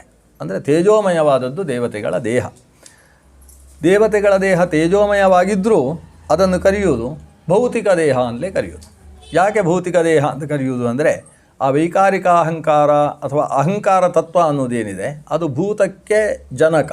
ಅದರಿಂದ ಪಂಚಭೂತಗಳ ಆವಿರ್ಭಾವ ಆಗೋದು. ತಾಮಸಾಹಂಕಾರದಿಂದ ಆಕಾಶ ಹುಟ್ಟಿ ಆಕಾಶಾದ ಸೃಜದ್ವಾಯುಂ ವಾಯೋಸ್ತೇಜೋ ವ್ಯಜಿಜನತ್ ಅಂತ ಪಂಚಭೂತ ಹುಟ್ಟೋದು. ಅರ್ಥಾತ್ ಆ ಅಹಂಕಾರ ತತ್ವದ ಮಗು ಪಂಚಭೂತ. ಅಹಂಕಾರ ತತ್ವದ ಮಗು ಪಂಚಭೂತ ಆದ್ದರಿಂದ ಮಕ್ಕಳನ್ನು ಹೇಳುವ ಶಬ್ದ ಅಪ್ಪನನ್ನು ಹೇಳ್ತದೆ ಅಂತ ಒಂದು ವ್ಯವಹಾರ. ಬ್ರಾಹ್ಮಣಸ್ಯ ಸುತಃ ಬ್ರಾಹ್ಮಣ ಏವ ಅಂತ ತಂದೆ ಮಗುವಿಗೆ ಒಂದು ಸಮಾನ ಶಬ್ದಾಭಿಧೇಯತ್ವ ಇದೆ ಅಂತ. ಆ ನಿಟ್ಟಿನಿಂದ ದೇವತೆಗಳ ದೇಹವನ್ನು ಭೌತಿಕ ದೇಹ ಅಂತ ಪುರಾಣ ವ್ಯವಹಾರ ಮಾಡ್ತದೆ. ವಸ್ತುತಃ ದೇವತೆಗಳ ದೇಹ ಭೌತಿಕ ಅಲ್ಲ, ಅದು ಆಹಂಕಾರಿಕವಾದ ದೇಹ. ಕ್ವಚಾಯಂ ಭೌತಿಕೋ ದೇಹ, ಈ ಭೌತಿಕವಾದ ದೇಹವೆಲ್ಲಿ ಅನಾತ್ಮ, ಇದು ಆತ್ಮ ಅಲ್ಲ, ಇದು ಜಡವಾದದ್ದು. ಜಡವಾದ ದೇಹ ಎಲ್ಲಿ? ಕ್ವಚ ಆತ್ಮ ಪ್ರಗತೆ ಪರಃ, ಈ ಜಡವೆನಿಸಿದ ಪ್ರಗತಿಯನ್ನು ಮೀರಿ ನಿಂತಹ ಆತ್ಮತತ್ವ ಎಲ್ಲಿದೆ? ಆತ್ಮತತ್ವ ಅನ್ನುವುದು ಅದು ಚೈತನ್ಯ ಸ್ವರೂಪವಾದದ್ದು, ಜ್ಞಾನಾನಂದಾತ್ಮಕವಾದದ್ದು. ಈ ದೇಹ ಎಂಬುದು ಜಡಾತ್ಮಕವಾದದ್ದು. ಜಡವಾದ ದೇಹವನ್ನಿಟ್ಟುಕೊಂಡು ನನ್ನ ಮಕ್ಕಳು ಅಯ್ಯೋ ಒದ್ದಾಡ್ತಾರೆ ಅಂತ ಹೇಳ್ತೀಯಲ್ಲ, ಆತ್ಮಕ್ಕೆ ಒದ್ದಾಡಿಕೆ ಎಲ್ಲಿದೆ? ಆತ್ಮ ಅನ್ನೋದು ಯಾವತ್ತೂ ಸುಖಸ್ವರೂಪ, ಜ್ಞಾನಸ್ವರೂಪ ಸುಖಸ್ವರೂಪವಾದಂತಹ ನಿನ್ನ ಮಕ್ಕಳಿಗೆ ಅಂದರೆ ಇಂದ್ರಾದಿ ದೇವತೆಗಳಿಗೆ ನಿನ್ನ ದುಃಖವನ್ನು ಯೋಚನೆ ಮಾಡಿಕೊಂಡು ನೀನು ಸುಮ್ಮನೆ ಕಣ್ಣೀರು ಹಾಕಿಕೊಂಡು ಕೂತಿದ್ಯಲ್ಲ, ಇದೆಲ್ಲ ಮೋಹ ಏವ ಹಿ ಕಾರಣಂ. ಇದಕ್ಕೆಲ್ಲ ಮೂಲ ಕಾರಣ ಮೋಹ, ನಾನು ನನ್ನದು ಅನ್ನುವ ಭಾವವೇ ಇದಕ್ಕೆ ಕಾರಣ. ಇಷ್ಟು ಹೇಳಿದರೆ ಇವಳು ನಗುವುದಿಲ್ಲ, ಭಾಳ ಸೀರಿಯಸ್ ಆಗಿ ಕೂತ್ಕೊಳ್ತಾರೆ. ಏನು ಇದು ನಮ್ಮ ಕಷ್ಟದ ಕಾಲದಲ್ಲಿ ಇವರಿಗೆ ವೇದಾಂತ ಉಪನ್ಯಾಸ ಮಾಡಲಿಕ್ಕೆ ಒಳ್ಳೆ ಮೂಡ್ ಬಂದಿದೆ ಅಂತ, ಇದು ವೇದಾಂತ ಹೇಳ್ತಾ ಇದ್ದಾರಲ್ಲ, ಅದು ಗಟ್ಟಿಯಾಗಿ ಬಿಟ್ಟಿದ್ದಾಳೆ ಅದಿತಿ ದೇವಿ. ಆಗ ಇವ್ರಿಗೆ ಗೊತ್ತಾಯಿತು ಇವಳಿಗೆ ಈಗ ವೇದಾಂತ ಉಪದೇಶ ಮಾಡಿ ಪ್ರಯೋಜನ ಇಲ್ಲ ಅಂತ. ಅವರು ಹೇಳ್ತಾರೆ, ಉಪತಿಷ್ಠಸ್ವ ಪುರುಷಂ ಭಗವಂತಂ ಜನಾರ್ದನಂ ಸರ್ವಭೂತ ಗುಹಾವಾಸಂ ವಾಸುದೇವಂ ಜಗದ್ಗುರುಂ. ಇದೆಲ್ಲ ಮಾಯೆಯಿಂದ ಉಂಟಾದದ್ದು ಅನ್ನೋದ್ರಲ್ಲಿ ಪ್ರಶ್ನೆ ಇಲ್ಲ. ಆದರೆ ಇಂತಹ ಮಾಯೆಯ ಭಾವಗಳೂ ಕೂಡ ಭಗವಂತನ ಇಚ್ಛೆ. ಮಾಯೆ ಅಂದರೆ ಇಚ್ಛೆಯಿಂದ ಬಂದಿದೆ ಅಂದರೆ ಅದು ಯಾವುದೋ ಲೋಕಕ್ಕೆ ಕ್ಷೇಮಕರವಾದಂತಹ ಒಂದು ಉದ್ದೇಶಕ್ಕೋಸ್ಕರ ಇರ್ತದೆ. ಆದ್ದರಿಂದ ನೀನೇನು ಮಾಡು, ಅದೇ ಪರಮಪುರುಷನನ್ನು ನೀನು ಉಪತಿಷ್ಠಸ್ವ, ಆತನನ್ನು ನೀನು ವ್ರತದ ಮೂಲಕ ಒಲಿಸಿಕೋ. ಅವನನ್ನು ಒಲಿಸಿಕೊಂಡಲ್ಲಿ ಅವನೇ ಬಂದು ನಿನ್ನ ಸಮಸ್ಯೆಯನ್ನು ಪರಿಹಾರ ಮಾಡ್ತಾನೆ. ಅಂದರೆ ಉಪತಿಷ್ಠಸ್ವ ಪುರುಷಂ ಭಗವಂತಂ ಜನಾರ್ದನ ಅಂತೇಳಿದರೆ ದುಷ್ಟರನ್ನು ಅರ್ಧನ ಮಾಡುವವ. ಈಗ ಏನಾಗಬೇಕು, ಬಲಿ ಇತ್ಯಾದಿಗಳನ್ನು ಹೊಡೆಯುವವ ಬೇಕಲ್ವ, ಅದಕ್ಕೋಸ್ಕರ ಆ ಪುರುಷನನ್ನು ಭಗವಂತನನ್ನು ಜನಾರ್ದನನ್ನು ಉಪಸ್ಥಾನ ಮಾಡು. ಸರ್ವಭೂತ ಗುಹಾವಾಸಂ, ಅವನು ಎಲ್ಲರ ಅಂತರ್ಯಾಮಿ ಆದವ. ಕೆಲವರನ್ನೆಲ್ಲ ಸ್ತೋತ್ರ ಮಾಡಬೇಕಾದ್ರೆ ಎಲ್ಲಿ ಭಾಳ ದೂರಕ್ಕೆ ಹೋಗಿ ಸ್ತೋತ್ರ ಮಾಡಬೇಕು. ಈಗ ಬದ್ರಿನಾರಾಯಣನನ್ನು ಸ್ತೋತ್ರ ಮಾಡಬೇಕಾದ್ರೆ ಅಲ್ಲಿ ತನಕ ಹೋಗಿ ಮಾಡಬೇಕು. ಈ ಸಮಸ್ಯೆ ಇಲ್ಲ, ಅವನು ನಿನ್ನ ಒಳಗೇ ಇರೋದು. ಬದರಿಯ ನಾರಾಯಣ ಅಂದರೆ ಬದರಿಯಲ್ಲೇ ಇರಬೇಕು. ಇದು ಬದಲಿ ನಾರಾಯಣ, ಇದು ಬದರಿ ಅಲ್ಲ. ಎಲ್ಲರ ಹೃದಯದಲ್ಲೇ ಇರತಕ್ಕಂಥವ ಭಗವಂತ. ಸರ್ವಭೂತ ಗುಹಾವಾಸಂ ವಾಸುದೇವಂ, ಅವ ಎಲ್ಲರ ಮನೆಯಲ್ಲೂ ವಾಸ ಮಾಡಿರುವುದರಿಂದಲೇ ಅವನಿಗೆ ವಾಸುದೇವ ಅಂತ ಹೆಸರು. ವಾಸು ಅಂದರೆ ವಾಸ ಮಾಡುವವ, ದೇವ ಅಂತೇಳಿದರೆ ಕ್ರೀಡಾ ವಿಶಿಷ್ಟನಾದವ. ಆದರೆ ಎಲ್ಲರ ಹೃದಯ ಗುಹೆಯಲ್ಲಿ ವಾಸುದೇವನಾಗಿರ್ತಕ್ಕಂಥ ಜಗದ್ಗುರುವನ್ನು ನೀನು ಉಪಸ್ಥಾನ ಮಾಡು, ಅವನನ್ನು ಸ್ತೋತ್ರ ಮಾಡು, ಅವನು ನಿನಗೆ ಮಂಗಳವನ್ನು ಉಂಟು ಮಾಡುತ್ತಾನೆ ಅಂತ ಇಷ್ಟು ಕಶ್ಯಪ ಪ್ರಜಾಪತಿಗಳು ತನ್ನ ಪತ್ನಿಗೆ ಹೇಳಿದರೆ, ಪತ್ನಿಗೆ ಹೇಳ್ತಾಳೆ, ನಾನು ಯಾವ ವಿಧಿಯಿಂದ ಸ್ತೋತ್ರ ಮಾಡಲಿ? ಯಾಕಂದರೆ ನಿರಂತರ ಮಾಡ್ತಾನೆ ಇದ್ದೆ, ಯಾವ ದಿನವೂ ಭಗವಂತನನ್ನು ಸ್ತೋತ್ರ ಮಾಡದೇ ಇದ್ದಂತಹ ದಿವಸವೇ ಇಲ್ಲ. ಅಷ್ಟಿದ್ದು ನನ್ನ ಕಷ್ಟ ಪರಿಹಾರ ಆಗ್ತಾ ಇಲ್ಲ. ಹಾಗಾದರೆ ಇದಕ್ಕೋಸ್ಕರ ಈಗ ಬಂದಿರುವ ಸಮಸ್ಯೆಯನ್ನು ಪರಿಹಾರ ಮಾಡುವುದಕ್ಕೆ ದೇವರನ್ನು ನಾನು ಸ್ತೋತ್ರ ಮಾಡುವ ಬಗೆ ಹೇಗೆ? ಅದಕ್ಕೆ ಕಶ್ಯಪರು ಹೇಳ್ತಾರೆ, ಈಗ ಏನು ಮಾಡಬೇಕು? ಎಲ್ಲ ಸಮಸ್ಯೆ ಆಗಿರುವುದು ಶುಕ್ರಾಚಾರ್ಯರ ಮಂತ್ರ ಪ್ರಭಾವದಿಂದ ಆಗಿರುವ ಸಮಸ್ಯೆ. ಆ ಮಂತ್ರ ಪ್ರಭಾವದಿಂದ ಬಲಿಯನ್ನು ಎದುರಿಸುವುದಕ್ಕೆ ಇಂದ್ರನಿಂದಲೂ ಸಾಧ್ಯ ಇಲ್ಲ ಅನ್ನುವ ಸ್ಥಿತಿಯಾಗಿದೆ. ಅವನ ಮುಂದೆ ನಿಲ್ಲುವುದಕ್ಕೆ ಅವನ ತೇಜಸ್ಸನ್ನೇ ಕಸಿದುಕೊಳ್ಳುವ ತೇಜಸ್ಸು ಬರಬೇಕು. ಅದು ಇಂದ್ರನಿಗೆ ತಮ್ಮನಾಗಿ ಬರಬೇಕು. ಹಾಗಾದರೆ ಇಂದ್ರನಿಗೆ ತಮ್ಮನಾಗಿ ಬರಬೇಕು ಅಂದರೆ ನಿನ್ನ ಗರ್ಭದಲ್ಲಿ ಅಂತಹ ತೇಜಸ್ಸು ಆವಿರ್ಭವಿಸಬೇಕು. ಅದು ಆವಿರ್ಭವಿಸಬೇಕಾದರೆ ಭಗವಂತ ನಿನ್ನ ಉದರದಲ್ಲಿ ವಾಸ ಮಾಡಬೇಕಾದರೆ, ನನ್ನ ಮೂಲಕ ನಿನ್ನ ಉದರದಲ್ಲಿ ವಾಸ ಮಾಡಬೇಕಾದರೆ ನಾವಿಬ್ಬರು ಯಾವ ರೀತಿಯ ವ್ರತ ಮಾಡಬೇಕು ಅಂಥ ವ್ರತ ಮಾಡುವ. ಯಾವ ವ್ರತ ಮಾಡೋಣ? ಅದಿತಿ ಕೇಳಿದರೆ ಇವ ಹೇಳ್ತಾನೆ, ಏತನ್ಮೇ ಭಗವನ್ ಪೃಷ್ಟಃ ಪ್ರಜಾಕಾಮಸ್ಯ ಪದ್ಮಜಃ ಯದಾಹತೆ ಪ್ರವಕ್ಷ್ಯಾಮಿ ವ್ರತಂ ಕೇಶವತೋಷಣಂ. ಅದಕ್ಕೊಂದು ವ್ರತ ಇದೆ. ಈ ಹಿಂದೆ ನಾನು ಒಂದು ಒಳ್ಳೆಯ ಸತ್ಪುತ್ರ ನನಗೆ ಹುಟ್ಟಬೇಕು ಅನ್ನೋ ಉದ್ದೇಶದಿಂದ ಚತುರ್ಮುಖನನ್ನು ಕೇಳಿಕೊಂಡೆ. ಅದಕ್ಕೆ ಚತುರ್ಮುಖ ಬ್ರಹ್ಮ ಹೇಳಿದ ಒಂದು ವ್ರತ ಇದೆ. ಈ ವ್ರತವನ್ನು ಅನುಷ್ಠಾನ ಮಾಡಿದರೆ ಲೋಕವನ್ನೆಲ್ಲ ಬೆಳಗಿಸತಕ್ಕಂತಹ ಒಳ್ಳೆಯ ಮಗ ಆವಿರ್ಭವಿಸ್ತಾನೆ ಅಂತ ಹೇಳಿ ಒಂದು ವ್ರತವನ್ನು ಉಪದೇಶಿಸಿದ್ದಾನೆ. ಆ ವ್ರತವನ್ನು ನಾನು ನಿನಗೆ ಹೇಳ್ತೇನೆ. ಅದು ಕೇಶವತೋಷಣವಾದ ವ್ರತ. ಯಾವ ವ್ರತ?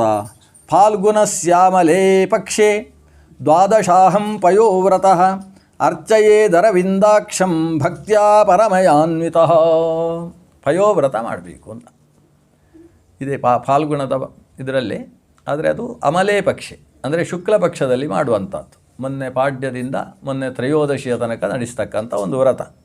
ವರ್ಷದಲ್ಲಿ ಒಂದೇ ಒಂದು ಮಾಸದಲ್ಲಿ ಪಯೋವ್ರತಕ್ಕೆ ಅವಕಾಶ ಇರೋದು. ಯಾವ ಮಾಸದಲ್ಲಿ ಸಿಕ್ಕಾಬಟ್ಟೆ ಸೆಕೆ ಇರ್ತದೋ ಆಗ ಪಯೋವ್ರತ ಹೇಳಿದ್ದಾರೆ. ಅದರಿಂದ ಈ ಫಾಲ್ಗುಣ ಮಾಸದಲ್ಲಿ ಪಯೋವ್ರತದ ವಿಧಾನ. ಫಾಲ್ಗುಣಸ್ಯ ಅಮಲೇ ಪಕ್ಷೆ. ಫಾಲ್ಗುಣ ಅಂತ ಯಾಕೆ ಕರೆಯುವುದು ಆ ಪಕ್ಷಕ್ಕೆ? ಆ ಹುಣ್ಣಿಮೆಯಲ್ಲಿ ಫಲ್ಗುನಿ ನಕ್ಷತ್ರ ಇರ್ತದೆ. ಹಾಗಾದರೆ ಶುಕ್ಲ ಪಕ್ಷದಲ್ಲಿ ಪೂರ್ವ ಫಲ್ಗುನಿ ಉತ್ತರ ಫಲ್ಗುನಿ ಅಂತ ನಕ್ಷತ್ರ ಎರಡಿದೆ.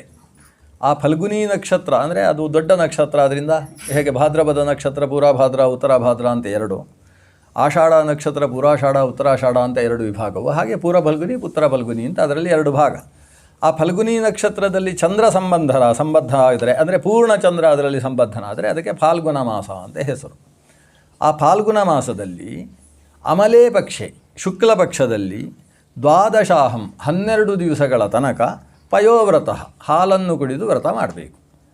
ಪಯೋವ್ರತ ಅಂತೇಳಿದರೆ ಹಾಲನ್ನು ಮಾತ್ರ ಕುಡಿದು ವ್ರತ ಮಾಡೋದು. ಕ್ಷೀರವ್ರತ ಅಂತ ಇನ್ನೊಂದುಂಟಲ್ಲ, ಅಲ್ಲಿ ಹಾಲನ್ನು ಕುಡಿದು ವ್ರತ ಅಲ್ಲ, ಹಾಲನ್ನು ಬಿಟ್ಟು ವ್ರತ. ಕ್ಷೀರವ್ರತ ಅಂದರೆ ಬೇರೆ, ಪಯೋವ್ರತ ಅಂದರೆ ಬೇರೆ. ಶಾಖವ್ರತ ಅಂದರೆ ಶಾಖ ಅಂದರೆ ತರಕಾರಿಗಳನ್ನು ಬಿಟ್ಟು ಮಾಡುವ ವ್ರತಕ್ಕೆ ಶಾಖವ್ರತ ಅಂತ ಹೆಸರು. ಹಾಗಾಗಿ ವ್ರತಕ್ಕೆ ಎರಡೂ ರೀತಿಯಲ್ಲಿ ಹೆಸರು ಬರ್ತದೆ. ಒಂದು ಅದನ್ನೇ ತಿನ್ನುವುದರಿಂದ ಅದು ವ್ರತ ಆಗ್ತದೆ, ಅದನ್ನೊಂದನ್ನು ಬಿಟ್ಟು ಊಟ ಮಾಡುವುದರಿಂದ ಮತ್ತೆ ವ್ರತ ಆಗ್ತದೆ. ಕೆಲವರು ಲವಣ ವ್ರತನ, ಅವರು ಲವಣದ ವ್ರತದಲ್ಲಿದ್ದಾರೆ ಅಂತ ಹೇಳ್ತಾರೆ. ಲವಣ ವ್ರತ ಅಂದರೆ ಉಪ್ಪು ತಿನ್ನದೇ ಇರುವವರು ಅಂತ. ಕೆಲವರು ಅದನ್ನೇ ಅಲವಣ ವ್ರತ ಅಂತಲೂ ಕರೀತಾರೆ. ಅಲವಣ ವ್ರತ ಅಂದರೆ ಲವಣ ಬಿಟ್ಟು ಮಾಡುವ ವ್ರತ ಅಂತ.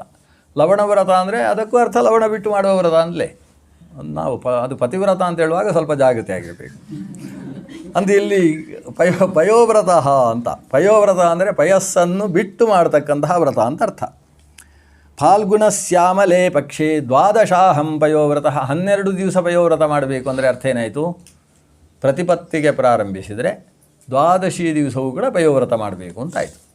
ಯಾಕಂದರೆ 12 ದಿವಸ, ದ್ವಾದಶಿಯ ದಿವಸ ಪಯೋವ್ರತ ಮಾಡಿ ತ್ರಯೋದಶಿಯ ದಿವಸ ಪಾರಣೆ ಮಾಡಬೇಕು. ಈ ರೀತಿ ದ್ವಾದಶಾಹಂ ಪಯೋವ್ರತ ಅರ್ಚಯೇದರವಿಂದಾಕ್ಷಂ ಭಕ್ತ್ಯಾ ಪರಮಯಾನ್ವಿತಃ. ಬರೀ ಹಾಲು ಕುಡ್ಕೊಂಡು ನಿದ್ದೆ ಮಾಡಿದರೆ ಪ್ರಯೋಜನ ಇಲ್ಲ. ಈಗ ಪಯೋವ್ರತ ಮಾಡುವುದು ಅಂತೇಳಿ 12 ದಿವಸ ಹಾಲು ಕುಡಿಯೋದು, ಟಿ ವಿ ಆನ್ ಮಾಡೋದು, ಮಲ್ಕೊಳ್ಳೋದು, ಇಷ್ಟು ಮಾಡಿದರೆ ಅದಾಗೋದಿಲ್ಲ. ಮತ್ತೇನು ಮಾಡಬೇಕು?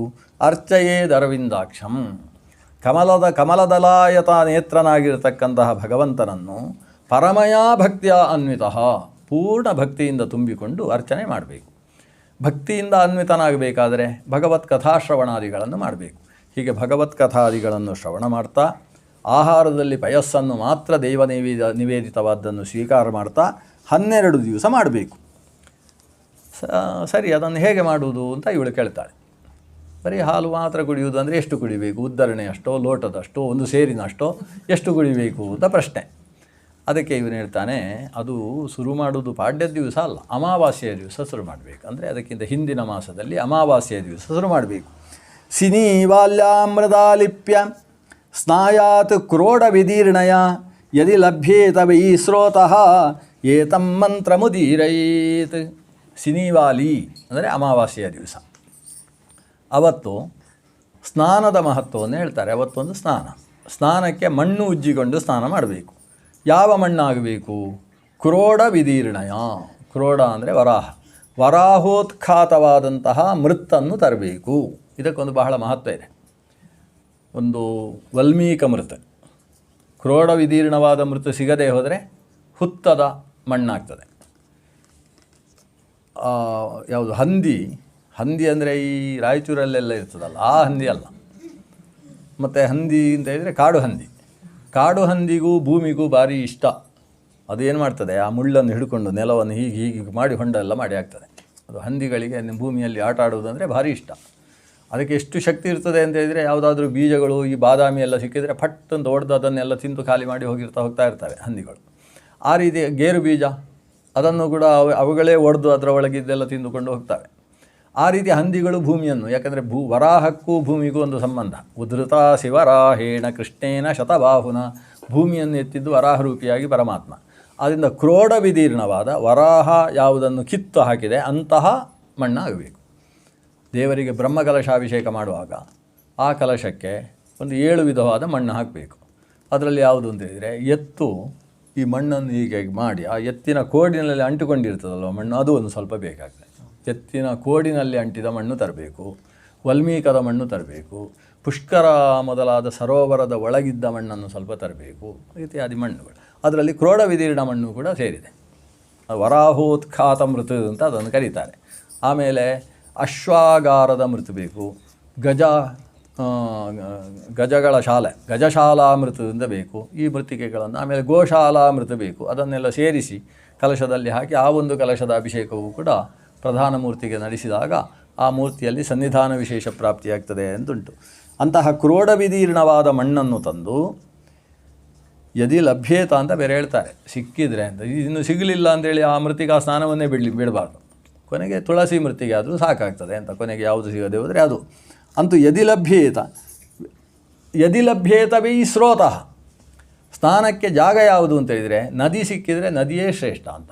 ಪ್ರವಹಿಸುವ ನದಿ ಸಿಕ್ಕಿದರೆ ಯದಿ ಲಭ್ಯೇತ ವೈ ಸ್ರೋತಃ, ಅಲ್ಲಿ ವರಾಹ ವಿದೀರ್ಣವಾದಂತಹ ಮಣ್ಣನ್ನು ಮೈಗೆ ಪೂಸಿಕೊಂಡು ಸ್ನಾನ ಮಾಡುವಂಥದ್ದು ಇದು ಪಯೋವ್ರತದ ಮೊದಲ ಅಂಗ. ಅದನ್ನು ಮುಗಿಸಿಕೊಂಡು ಅವತ್ತು ಪುಣ್ಯಾಹವಾಚನಾದಿ ವಿಧಾನವನ್ನು ನಡೆಸಿ ಮರುದಿವಸದಿಂದ ಈ ಶ್ಲೋಕವನ್ನು ಹೇಳಿಕೊಂಡು ಭಗವಂತನನ್ನು ಸ್ತೋತ್ರ ಮಾಡಬೇಕಂತೆ. ತ್ವಂ ದೇವಿ ಆದಿವರಾಹೇಣ ರಸಾಯಾಹ ಸ್ಥಾನಮಿಚ್ಛತ ಉದ್ಧತಾಸಿ ನಮಸ್ತುಭ್ಯಂ ಪಾಪ್ಮಾನಂ ಮೇ ಪ್ರಣಾಶಯ. ಇದು ಆ ಮೃತ್ತಿಕೆಯನ್ನು ಮೇಗೆ ಹಚ್ಚಿಕೊಳ್ಳುವುದಕ್ಕಿರುವಂತಹ ಮಂತ್ರ. ಪುರುಷರಾಗಬೇಕಾದರೆ ವೇದ ಮಂತ್ರಗಳನ್ನು ಹೇಳ್ತಾರೆ, ಸ್ತ್ರೀಯರಾಗಬೇಕಾದರೆ ಆ ವೇದ ಮಂತ್ರದ್ದೇ ವ್ಯಾಖ್ಯಾನ ಇದು. ತ್ವಂ ದೇವಿ ಆದಿವರಾಹೇಣ, ಆದಿವರಾಹನ ಮೂಲಕ ರಸಾಯಾಹ, ರಸ ಅಂದರೆ ಪಾತಾಳ, ಪಾತಾಳಕ್ಕಿತ್ತಾ ಇದ್ದಂತಹ ಭೂಮಿ ನಿನ್ನನ್ನು ಆ ಭಗವಂತ ವರಾಹ ರೂಪದಿಂದ ಎತ್ತಿ ಮೇಲಕ್ಕೆ ನಿಲ್ಲಿಸಿದ್ದಾನೆ. ಅರ್ಚಾಯಾಂ ಸ್ಥಂಡಿಲೇ ಸೂರ್ಯೇ ಉದ್ಧತಾಸಿ ನಮಸ್ತುಭ್ಯಂ ಪಾಪ್ಮಾನಂ ಮೇ ಪ್ರಣಾಶಯ. ಆ ಭಗವಂತನಿಂದ ಉದ್ಧತಳಾದವೋ ಭೂಮಾತೆ, ನನ್ನ ಪಾಪವನ್ನೆಲ್ಲ ಪರಿಹಾರ ಮಾಡು ಅಂತ ಆ ವರಾಹೋತ್ಖಾತವಾದಂತಹ ಮಣ್ಣನ್ನು ಮೇಗೆ ಹಚ್ಚಿಕೊಂಡು ತಾನು ಶುದ್ಧಳಾಗಬೇಕು.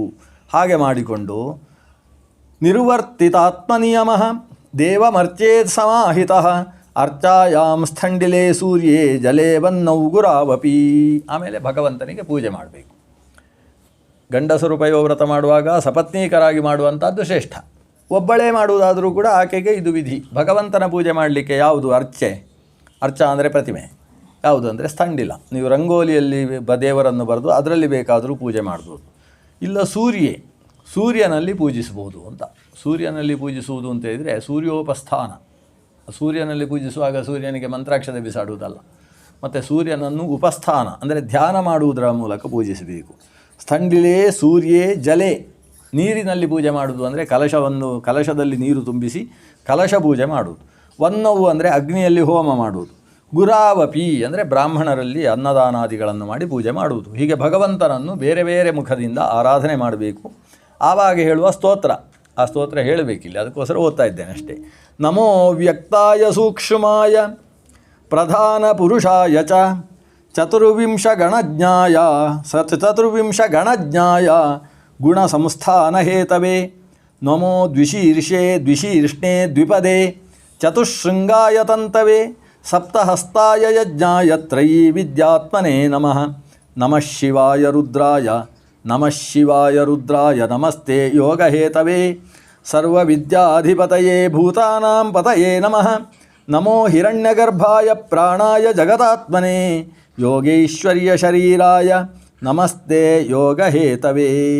ನಮಸ್ತೆ ಆದಿದೇವಾಯ ದೇವದೇವಾಯ ತೇ ನಮಃ. ನಾರಾಯಣಾಯ ಋಷಯೇ ನರಾಯ ಹರಯೇ ನಮಃ. ಮುಂದೆ ಹರಿಯದ್ದೇ ಸ್ತೋತ್ರ. ಒಂದು ನಮಃ ಶಿವಾಯ ಅಂತ ಮಂತ್ರ ಇಲ್ಲೇ ಬರೋದು. ಅದು ರುದ್ರಾಧ್ಯಾಯದಲ್ಲಿ ನಮಃ ಶಿವಾಯ ಚ ರುದ್ರಾಯ ಚ ಅಂತ ನಮಃ ಶಿವಾಯ ಅನ್ನೋ ಪಂಚಾಕ್ಷರ ಮಂತ್ರ ರುದ್ರಾಧ್ಯಾಯದಲ್ಲಿ ಬರ್ತದೆ. ಆಮೇಲೆ ಭಾಗವತದಲ್ಲೂ ನಮಃ ಶಿವಾಯ ರುದ್ರಾಯ ನಮಃ ಶಿವಾಯ ಅನ್ನೋ ಶಬ್ದ ಇಲ್ಲೂ ಬರ್ತದೆ. ಅಂದರೆ ತ್ರಿಮೂರ್ತಿಯನ್ನು ಧ್ಯಾನ ಮಾಡ್ತಕ್ಕಂಥ ಶ್ಲೋಕ ಅದು. ಮೊದಲು ನಮಃ ಶಿವಾಯ ಅಂತ ಬರ್ತದೆ, ಆಮೇಲೆ ನಮೋ ಹಿರಣ್ಯಗರ್ಭಾಯ ಅಂತ ಬರ್ತದೆ, ಆಮೇಲೆ ನಮೋ ನಾರಾಯಣಾಯತಿ ಅಂತ ಬರ್ತದೆ. ಹೀಗೆ ಬ್ರಹ್ಮ ವಿಷ್ಣು ಮಹೇಶ್ವರರನ್ನು ಸ್ತೋತ್ರ ಮಾಡಿಕೊಂಡು ತ್ರಿಮೂರ್ತಿಗಳ ಅನುಗ್ರಹವನ್ನು ಪಡೆದು ಆ ಮೂರ್ತಿಗಳಲ್ಲಿ ನೆಲೆ ನಿಂತಹ ಮೂರು ಭಗವಂತನ ರೂಪಗಳು, ಶಿವರೂಪಿ ಶಿವೇ ಸ್ಥಿತಃ ಬ್ರಹ್ಮಣಿ ಬ್ರಹ್ಮರೂಪೋಸವು ಅಂತ ಬ್ರಹ್ಮ ಶಿವ ವಿಷ್ಣು ಅನ್ನುವ ಭಗವಂತನ ರೂಪತ್ರಯವನ್ನು ಧ್ಯಾನ ಮಾಡಿ ಅದನ್ನು ಮಂತ್ರಗಳಿಂದ ಅರ್ಚನೆ ಮಾಡಿ ಅರ್ಚಿತಂ ಗಂಧಮಾಲ್ಯಾದ್ಯೈ ಪಯಸಾ ಸ್ನಾಪಯೇದ್ವಿಭುಂ. ಆ ದೇವರ ಮೂರ್ತಿಗೆ ಹಾಲಿನಿಂದ ಅಭಿಷೇಕ ಮಾಡಬೇಕು. ಪಯಸಾ ಸ್ನಾಪಯೇದ್ವಿಭುಂ. ಆ ರೀತಿ ಮಾಡಿ ಕೊನೆಗೆ ಅದೇ ಹಾಲನ್ನು ಸ್ವೀಕಾರ ಮಾಡಬೇಕು. ಅದರಿಂದ ಹಾಲು ಸ್ವೀಕಾರ ಮಾಡುವುದು ಎಷ್ಟು ಅಂತ ಇಲ್ಲಿ ಹೇಳಲಿಲ್ಲ, ಅದೊಂದು ಅದೃಷ್ಟ. ಒಂದು ಲೋಟ ಅಂತ ಹೇಳಿದರೆ ಅದು ಹೇಳಿದರೂ ಅವರಿಗೂ ಸಮಸ್ಯೆ, ಇವರು ಎಷ್ಟು ದೊಡ್ಡ ಲೋಟ ಮಾಡ್ತಾರೆ ಅಂತ ಯಾರಿಗೆ, ಅದಕ್ಕೋಸ್ಕರ ಎಷ್ಟು ಹಾಲು ಅಂತ ಹೇಳಲೇ ಇಲ್ಲ.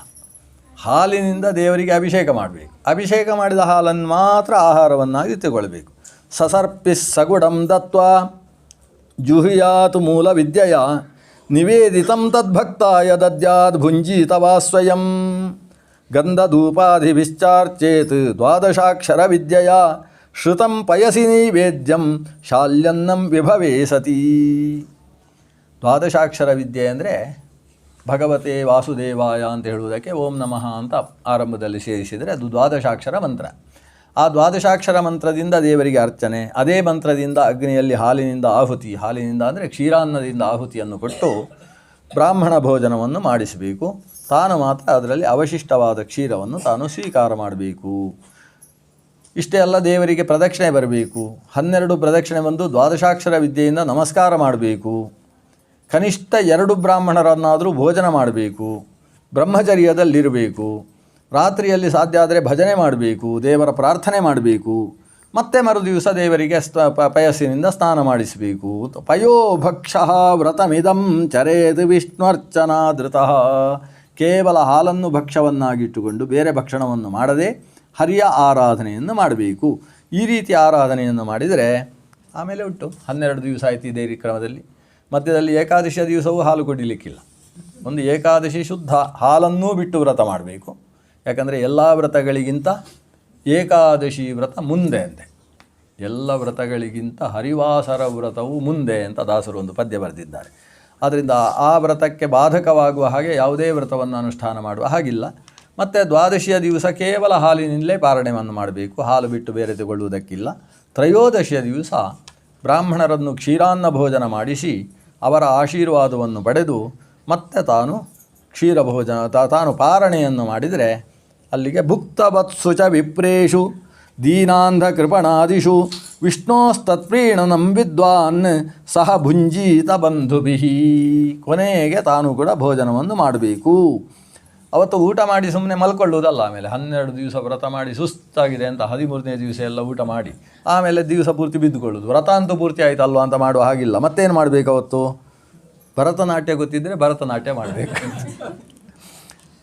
ನೃತ್ತವಾದಿತ್ರ ಗೀತೈಶ್ಚ ಸ್ತುತಿಭಿಃ ಸ್ವಸ್ತಿವಾಚಕೈಃ ಕಾರಯೇತ್ ತತ್ಕಥಾಭಿಶ್ಚ ಪೂಜಾಂ ಭಗವತೇನ್ವಹಂ ಏತತ್ ಪಯೋವ್ರತಂ ನಾಮ ಪುರುಷಾರಾಧನಂ ಪರಂ ಪಿತಾಮಹೇನಾಭಿಹಿತಂ ಮಮತೆ ಸಮುದಾಹೃತಂ.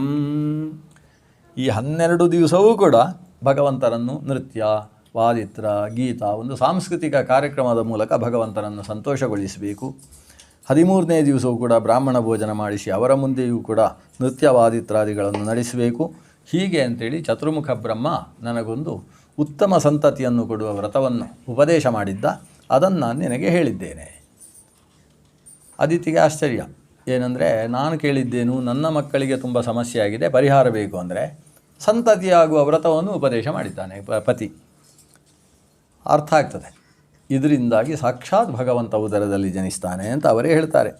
ತಯೇವ ನಿಯಮ ಸಾಕ್ಷಾತ್ ತಯೇವ ಚ ಯಮೋತ್ತಮಾಃ ತಪೋದಾನಂ ವ್ರತಂ ಯಜ್ಞಃ ಯೇನ ತುಷ್ಯತ್ಯಧೋಕ್ಷಜಃ ತಸ್ಮಾದೇತವ್ರತಂ ಭದ್ರೇ ಪ್ರಯತ ಶ್ರದ್ಧಯಾಚರ ಭಗವಾನಪಿ ತುಷ್ಟಸ್ತೆ ವರಾನ್ ಆಶು ವಿಧಾಸ್ಯತಿ. ಆದ್ದರಿಂದ ಈ ವ್ರತವನ್ನು ನೀನು ಶ್ರದ್ಧೆಯಿಂದ ಮಾಡು, ಭಗವಂತ ಸಂತುಷ್ಟನಾಗಿ ನಿನಗೆ ಉತ್ತಮವಾದ ವರವನ್ನು ಕೊಡ್ತಾನೆ ಅಂತ ಹೀಗೆ ಉಪದೇಶ ಮಾಡಿದ. ಅದಿತಿಗೆ ಭಾರಿ ಆನಂದ ಆಯಿತು. ಯಾಕಂದರೆ ಈಗ ಅವಳಿಗೆ ತನ್ನ ಮಕ್ಕಳು ಕಷ್ಟದಲ್ಲಿದ್ದಾರೆ ಅನ್ನೋದು ಮರೆತೇ ಹೋಯಿತು. ಹೊಸ ಲೋಕವನ್ನು ಆಕೆ ಹೊಸ ಪ್ರಪಂಚವನ್ನು ಪ್ರವೇಶ ಮಾಡಿದ್ದಾಳೆ. ಈಗ ಭಗವಂತನನ್ನು ನನ್ನ ಉದರದಲ್ಲಿ ಧಾರಣೆ ಮಾಡತಕ್ಕಂತಹ ಅರ್ಹತೆ ನನಗೆ ಬರಬೇಕು ಅಂತ ಅವಳ ಆಲೋಚನೆ. ಭಗವಂತ ನಮ್ಮ ಮನೆಯಲ್ಲಿ ಆವಿರ್ಭವಿಸಿದ ಅಂತೇಳಿದರೆ ಆವಾಗ ಅದಕ್ಕಿಂತ ಆನಂದದ ಸ್ಥಿತಿ ಮತ್ತೊಂದಿಲ್ಲ. ನನ್ನ ಮಕ್ಕಳಿಗೆ ಆನಂದ ಸಿಗ್ತದೆ ಅನ್ನುವಲ್ಲಿ ಪ್ರಶ್ನೆಯೇ ಇಲ್ಲ. ಅದಕ್ಕಿಂತ ನನ್ನ ಮನೆಯಲ್ಲಿ ಭಗವಂತ ಆವಿರ್ಭವಿಸಿದ ಅನ್ನುವುದೇ ನಮ್ಮ ಇಡೀ ಕುಟುಂಬಕ್ಕೆ ದೊಡ್ಡ ಉತ್ಕರ್ಷ ಆಗ್ತದೆ. ಆದ್ದರಿಂದ ಭಗವಂತನನ್ನು ಸಂತಾನವನ್ನಾಗಿ ಪಡೆಯುವುದಕ್ಕೋಸ್ಕರ ನಾನು ಈ ವ್ರತವನ್ನು ಮಾಡಬೇಕು ಅಂತ ತನ್ನ ಪತಿಯ ಜೊತೆಗೆ ಸಂಕಲ್ಪ ಮಾಡ್ತಾಳೆ. ಇಲ್ಲಿ ವಿಶೇಷ ಅಂದರೆ ಕಶ್ಯಪರು ಪಯೋವ್ರತ ಮಾಡಿದ ಕಥೆ ಇಲ್ಲಿಲ್ಲ. ಕಶ್ಯಪರು ಬಹುಶಃ 12 ದಿವಸ ಏನೂ ತಗೊಳ್ಳಿಲ್ಲ ಅನಿಸುತ್ತೆ. ಈಕೆ ಹಾಲು ಕುಡ್ಕೊಂಡು ತಪಸ್ಸು ಮಾಡಿದ್ದಾಳೆ. ತೀವ್ರೈಹಿ ಪಯೋವ್ರತ ಮುಖೈಹಿ ಇದರಲ್ಲಿ ಮಧ್ವವಿಜಯದಲ್ಲಿ ಉಲ್ಲೇಖ ಮಾಡುವಾಗ ಸತ್ಸಂತತಿಯನ್ನು ಪಡೆಯುವುದಕ್ಕೋಸ್ಕರ ಪಯೋವ್ರತ ಮೊದಲಾದದ್ದನ್ನು ಮಾಡಿದ್ದಾರೆ.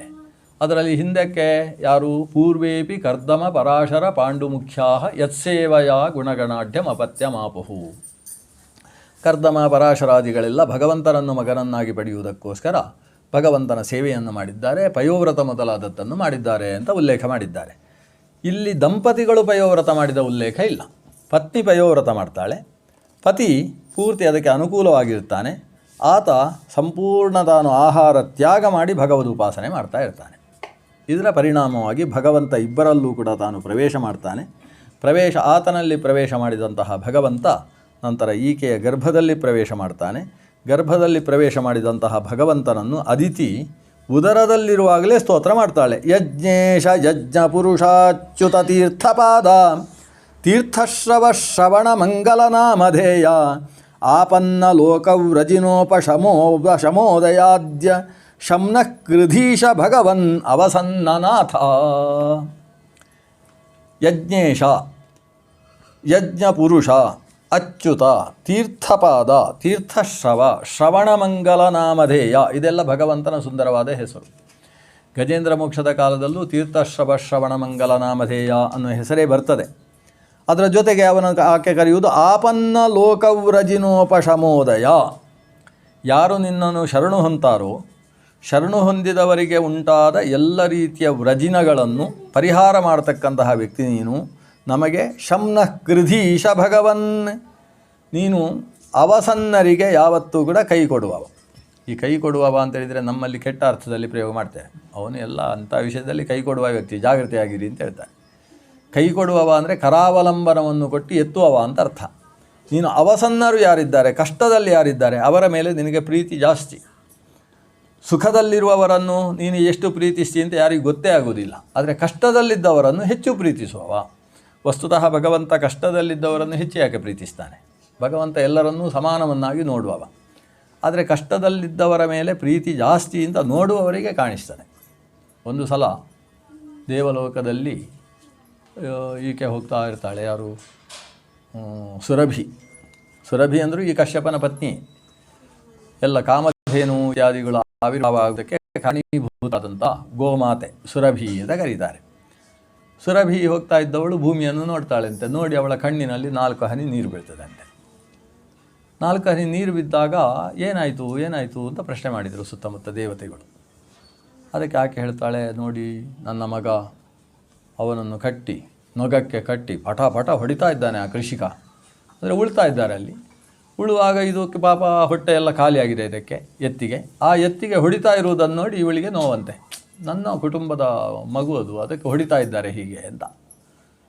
ಆವಾಗ ದೇವೇಂದ್ರ ಹೇಳ್ತಾನೆ, ಅಲ್ಲ, ಪ್ರಪಂಚದಲ್ಲಿ ಎಷ್ಟು ಕಷ್ಟದಲ್ಲಿದ್ದಾರೆ, ಎಂಥೆಂಥ ಪ್ರಾಣಿಗಳಿದ್ದಾವೆ, ಈ ಎತ್ತುಗಳು ಹಸುಗಳು ಎಲ್ಲ ಎಷ್ಟು ಕಷ್ಟದಲ್ಲಿದ್ದಾವೆ, ನೀನು ಇದನ್ನೊಂದು ನೋಡಿ ಇಷ್ಟು ದುಃಖಿಸ್ತಾ ಇದೆಯಲ್ಲ. ಅದಕ್ಕೆ ಇವಳು ಹೇಳ್ತಾಳೆ, ನನಗೆ ಎಲ್ಲರೂ ಸಮಾನವೇ, ಆದರೆ ಕಷ್ಟದಲ್ಲಿರುವವರನ್ನು ಕಂಡಾಗ ಮನಸ್ಸು ತುಳಿಯುವುದು ಅನ್ನೋದೊಂದು ಸ್ವಭಾವ ಅಲ್ವಾ ಅಂತ. ಆವಾಗ ದೇವೇಂದ್ರ ಮಳೆ ಸುರಿಸಿ ಅವುಗಳನ್ನು ಹೊಡೆಯುವುದೆಲ್ಲ ನಿಲ್ಲಿಸಿ ಎಲ್ಲ ಕೃಷಿ ಆಗುವ ಹಾಗೆ ವ್ಯವಸ್ಥೆ ಮಾಡಿದ ಅಂತ ಒಂದು ಕಥೆ ಬರ್ತದೆ. ಅಂದರೆ ಕಷ್ಟದಲ್ಲಿದ್ದವರಲ್ಲಿ ಹೆಚ್ಚು ಪ್ರೀತಿ ಅನ್ನೋದು ಸಾಮಾನ್ಯವಾಗಿ ತಾಯಂದಿರಲ್ಲಿ ಕಾಣಿಸತಕ್ಕಂಥದ್ದು. ನೀನು ಸಕಲ ಲೋಕಕ್ಕೆ ತಂದೆ ಮಾತ್ರ ಅಲ್ಲ, ತ್ವಮೇವ ಮಾತಾಚ ಪಿತಾ ತ್ವಮೇವ. ಸಮಗ್ರ ಪ್ರಪಂಚದ ತಂದೆಯ ಸ್ಥಾನದಲ್ಲೂ ನೀನೇ ಇರತಕ್ಕಂಥವ, ತಾಯಿಯ ಸ್ಥಾನದಲ್ಲೂ ನೀನೇ ಇರತಕ್ಕಂಥವ. ಆದ್ದರಿಂದ ನಿನ್ನನ್ನು ಶರಣು ಹೊಂದಿದ ನಮ್ಮ ಮೇಲೆ ಪ್ರೀತಿಯನ್ನು ತೋರಿಸ್ತಕ್ಕಂತಹ ಓ ದೇವ, ನೀನೇ ನನ್ನ ಉದರದಲ್ಲಿ ಪ್ರವೇಶ ಮಾಡಿದ್ಯಲ್ಲ ಅಂತ ಉದರದಲ್ಲಿ ಪ್ರವಿಷ್ಟವಾದಂತಹ ಮಗುವನ್ನು ತಾನು ಸ್ತೋತ್ರ ಮಾಡ್ತಾಳೆ. ಇದು ಬಹಳ ವಿಶೇಷ. ಈಗ ಶ್ರೀಕೃಷ್ಣಾವತಾರದಲ್ಲಿ ಏನಾಯಿತು? ದೇವಕೀ ದೇವಿಯ ಉದರದಲ್ಲಿದ್ದ ಕೃಷ್ಣನನ್ನು ಬ್ರಹ್ಮರುದ್ರಾದಿ ದೇವತೆಗಳು ಬಂದು ಸ್ತೋತ್ರ ಮಾಡಿದ್ದಿದೆ. ಇಲ್ಲಿ ಹೊಟ್ಟೆಯಲ್ಲಿರುವ ದೇವರನ್ನು ಅಮ್ಮನೇ ಸ್ತೋತ್ರ ಮಾಡೋದು. ಅದಿತಿ ದೇವಿ ಆ ಭಗವಂತನನ್ನು ಹೀಗೆ ಸ್ತೋತ್ರ ಮಾಡ್ತಾಳೆ.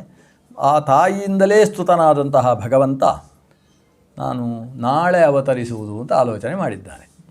ವಾಮನ ಅವತಾರ ಮಾಡುವುದು ನಾಳೆ ಅಂತ ಯೋಚಿಸಿದ್ದಾನೆ. ಯಾಕಂದರೆ ಮರುದಿವಸ ಏನಾಗಿತ್ತು ಅಂತೇಳಿದರೆ ಶ್ರವಣ ನಕ್ಷತ್ರ ಇತ್ತು. ಶ್ರವಣ ನಕ್ಷತ್ರದ ಜೊತೆಗೆ ಅದೊಂದು ದ್ವಾದಶಿ ಆಗಿದೆ. ಭಾದ್ರಪದ ಮಾಸದ ಶ್ರೋಣಾಯಾಮ್ ಶ್ರವಣ ದ್ವಾದಶ್ಯಾಮ್ ಅಂತ. ಅದು ಶ್ರವಣ ನಕ್ಷತ್ರದಿಂದ ಕೂಡಿರತಕ್ಕಂತಹ ದ್ವಾದಶಿ ತಿಥಿ. ದ್ವಾದಶಿಗೂ ಭಗವಂತನಿಗೂ ಒಂದು ವಿಶೇಷವಾದ ಸಂಬಂಧ.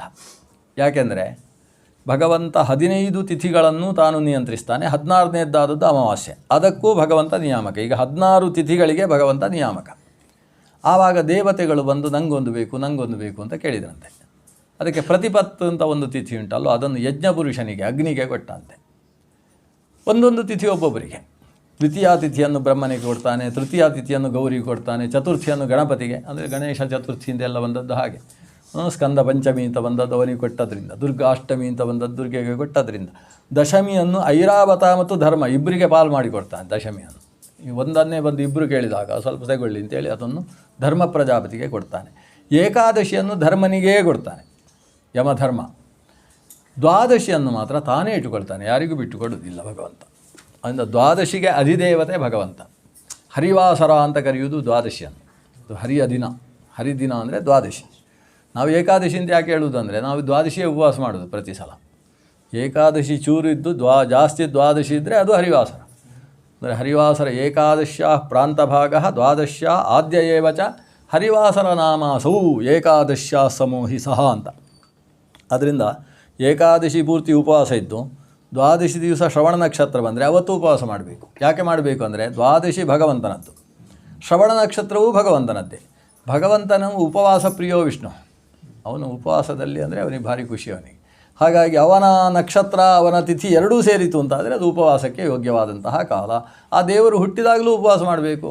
ಶ್ರೀಕೃಷ್ಣ ಜಯಂತಿ, ಶ್ರೀಕೃಷ್ಣ ಜನ್ಮಾಷ್ಟಮಿಯ ದಿವಸ.